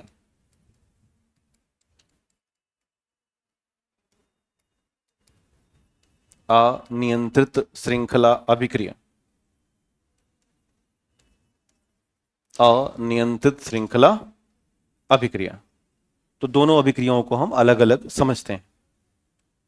आपने दोनों लिख लिया, नियंत्रित और अनियंत्रित। अंग्रेजियां भी लिख लिया करो, है ना मैडम जी, नहीं तो कैसे काम चलेगा। वो ऐसे लिख देगा ना, कंट्रोल, और आप रट के गए हो नियंत्रित, तो बड़ा मुश्किल हो जाएगा। ये ना साइंस इंग्लिश में पढ़ी जाती है, तो आप दोनों भाषा इस्तेमाल करो।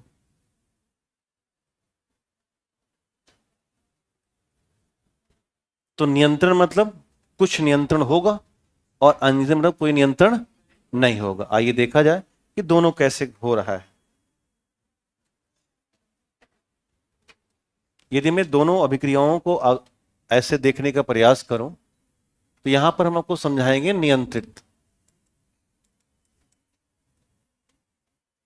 और एक तरफ सिखाएंगे अनियंत्रित। आप भी अपनी कॉपी में ऐसे बांट लीजिएगा, अनियंत्रित।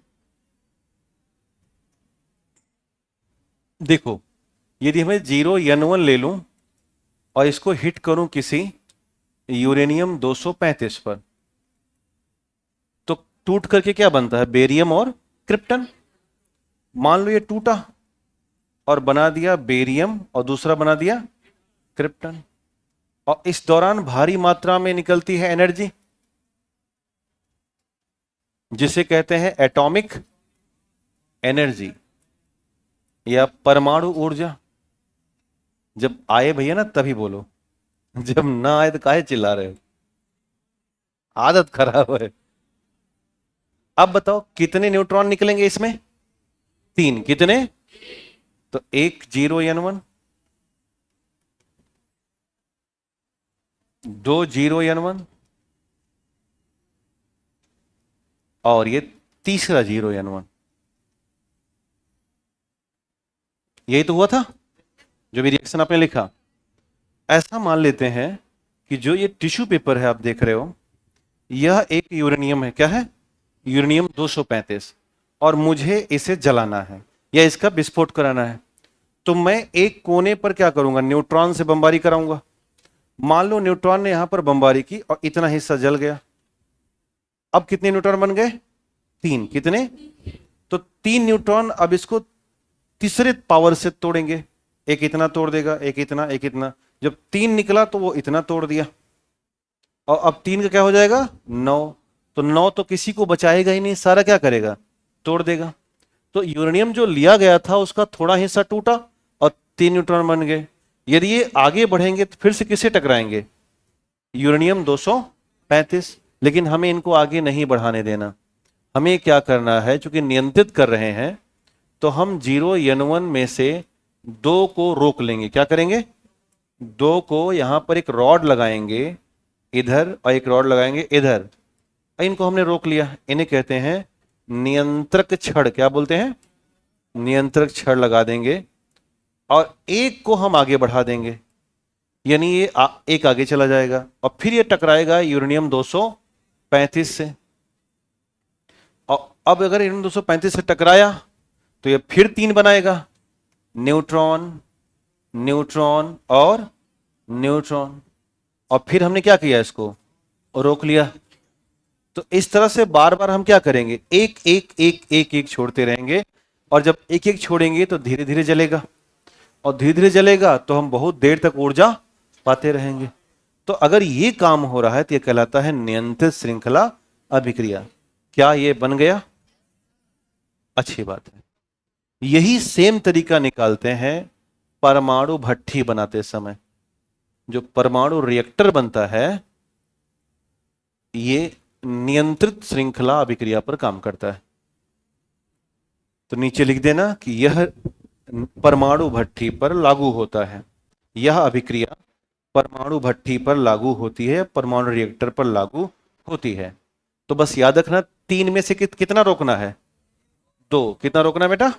और 1 को free, single single free hold, single single free hold कर देना और धीरे धीरे धीरे धीरे जलता रहेगा। ऐसे समझो कि अगर इसमें हम 3 माचिस की तीली छुआ देते तो जल्दी जल जाता। तो हम क्या कर रहे हैं?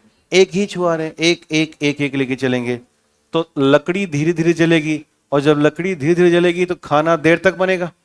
और इकट्ठा जला दो 5 लकड़ी तो भवा भवा जलेगा, लेकिन बहुत देर बाद क्या हो जाएगा? बुझ जाएगा। तो मिलेगा लेकिन खत्म हो जाएगा। यहां पर ये काम नहीं करेंगे अनियंत्रित वाले में। यहां पर जैसा है वैसा ही छोड़ देंगे। यानी 0n1 टकराया यूरेनियम 235 से तो 3 न्यूट्रॉन मिले। कितने मिले? 3।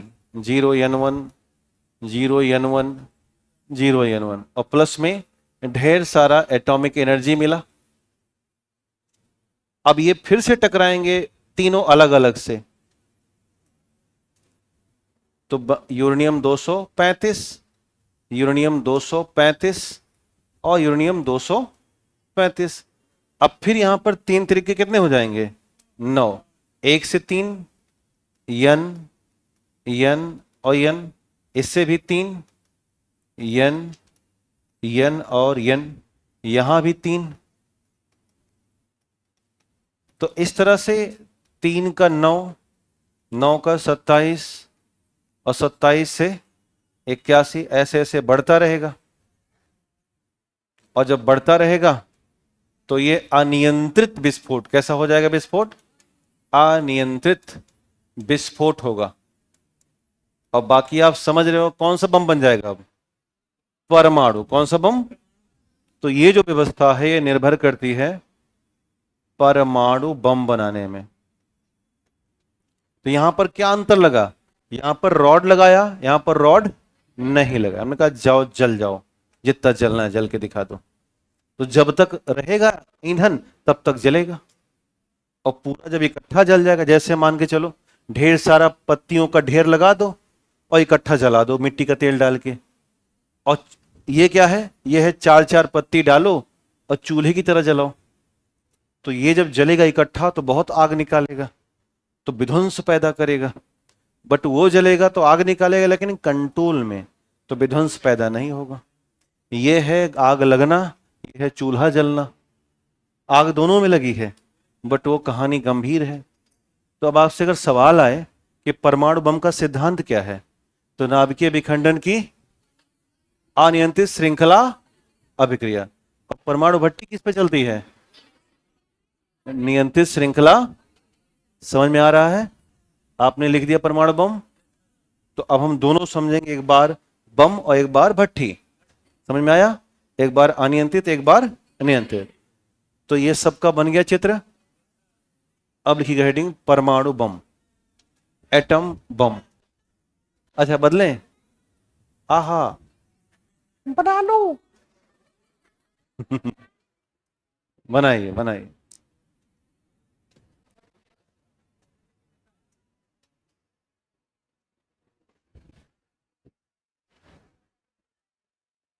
तो पहले बम समझेंगे, उसके बाद भट्टी समझते हैं। पहले विध्वंस देखा जाए और उसके बाद फिर संरचनात्मक। क्या हो गया सबका? समस्या क्या है ना, लिखने के बाद फिर नहीं बोलता, लिखने के बाद चुपचाप बैठ जाएगा।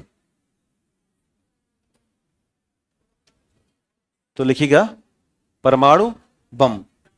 तो सिद्धांत का क्या नाम है? लिखिएगा हेडिंग सिद्धांत। और ये है परमाणु, सॉरी, नाभिकीय विखंडन। सिद्धांत लिखिएगा नाभिकीय विखंडन की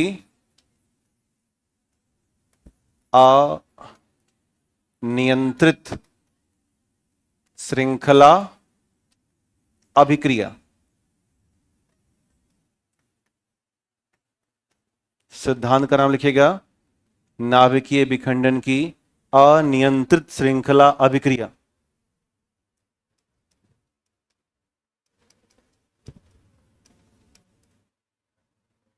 सिद्धांतकर्ता कौन है? जिन्होंने 1939 में शुरू किया था, auto horn, sir auto horn. और प्रथम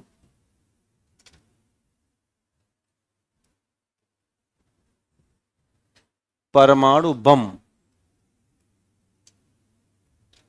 निर्माणकर्ता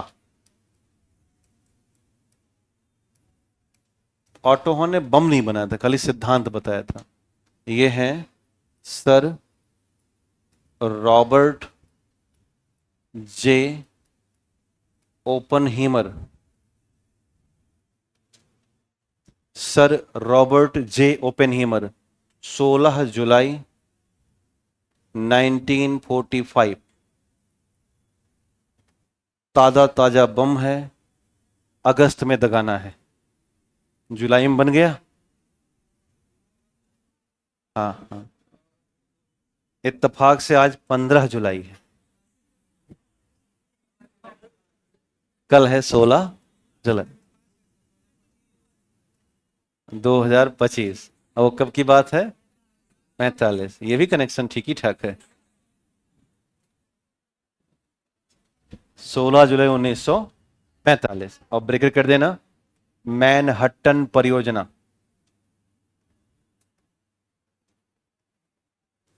मैनहट्टन परियोजना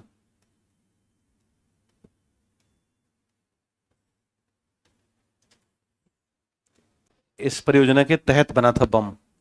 मैनहट्टन परियोजना, मैनहट्टन परियोजना। तो सिद्धांत का नाम क्या है? अनियंत्रित श्रृंखला अभिक्रिया। सिद्धांतकर्ता ऑटो हॉर्न। पहला बम किसने बनाया? तो एक बार सवाल आया था कि परमाणु बम के जनक कौन है? रॉबर्ट ओपेनहीमर। परियोजना कौन सी थी? मैनहट्टन। कौन सी? मैनहट्टन। तो ये है रॉबर्ट जे ओपेनहीमर। एक फिल्म आई थी ओपनहीमर करके, शायद आपने देखा हो तो अच्छी बात है, ना देखा हो जरूर देखना, क्योंकि ये भगवत गीता से प्रेरित थे ना। खैर, अब हम बात करेंगे हिरोशिमा और नागासाकी। लिखिएगा हेडिंग हिरोशिमा और नागासाकी प्रकरण। हिरोशिमा और नागासाकी प्रकरण। हिरोशिमा और नागासाकी प्रकरण। हिरोशिमा और नागासाकी प्रकरण। ये जापान के दो शहर हैं जिन्हें अमेरिका ने ध्वस्त कर दिया। समय एक ऐसी बड़ी मलहम है, एक ऐसा बड़ा मलहम है जो बड़े से बड़े घाव को भर देता। आज जापान और अमेरिका के बीच मधुर संबंध है और द्विपक्षीय व्यापार व्यापक स्तर पर हो रहे हैं। और एक दौर था कि जापान के लाखों लोग अमेरिका ने मार डाले। तो कहते हैं कि जो आज का दुश्मन है वो कल का दोस्त हो सकता है, और जो आज का दोस्त है वो कल का दुश्मन। इसलिए हे पार्थ, तनाव में मत रहिए, जैसा हो रहा है वैसा होने दीजिए और जिंदगी का मजा लीजिए। तो आज के लिए इतना ही, अब निकल लो घर। Thank you. कल यहां से आगे बढ़ते हैं। क्या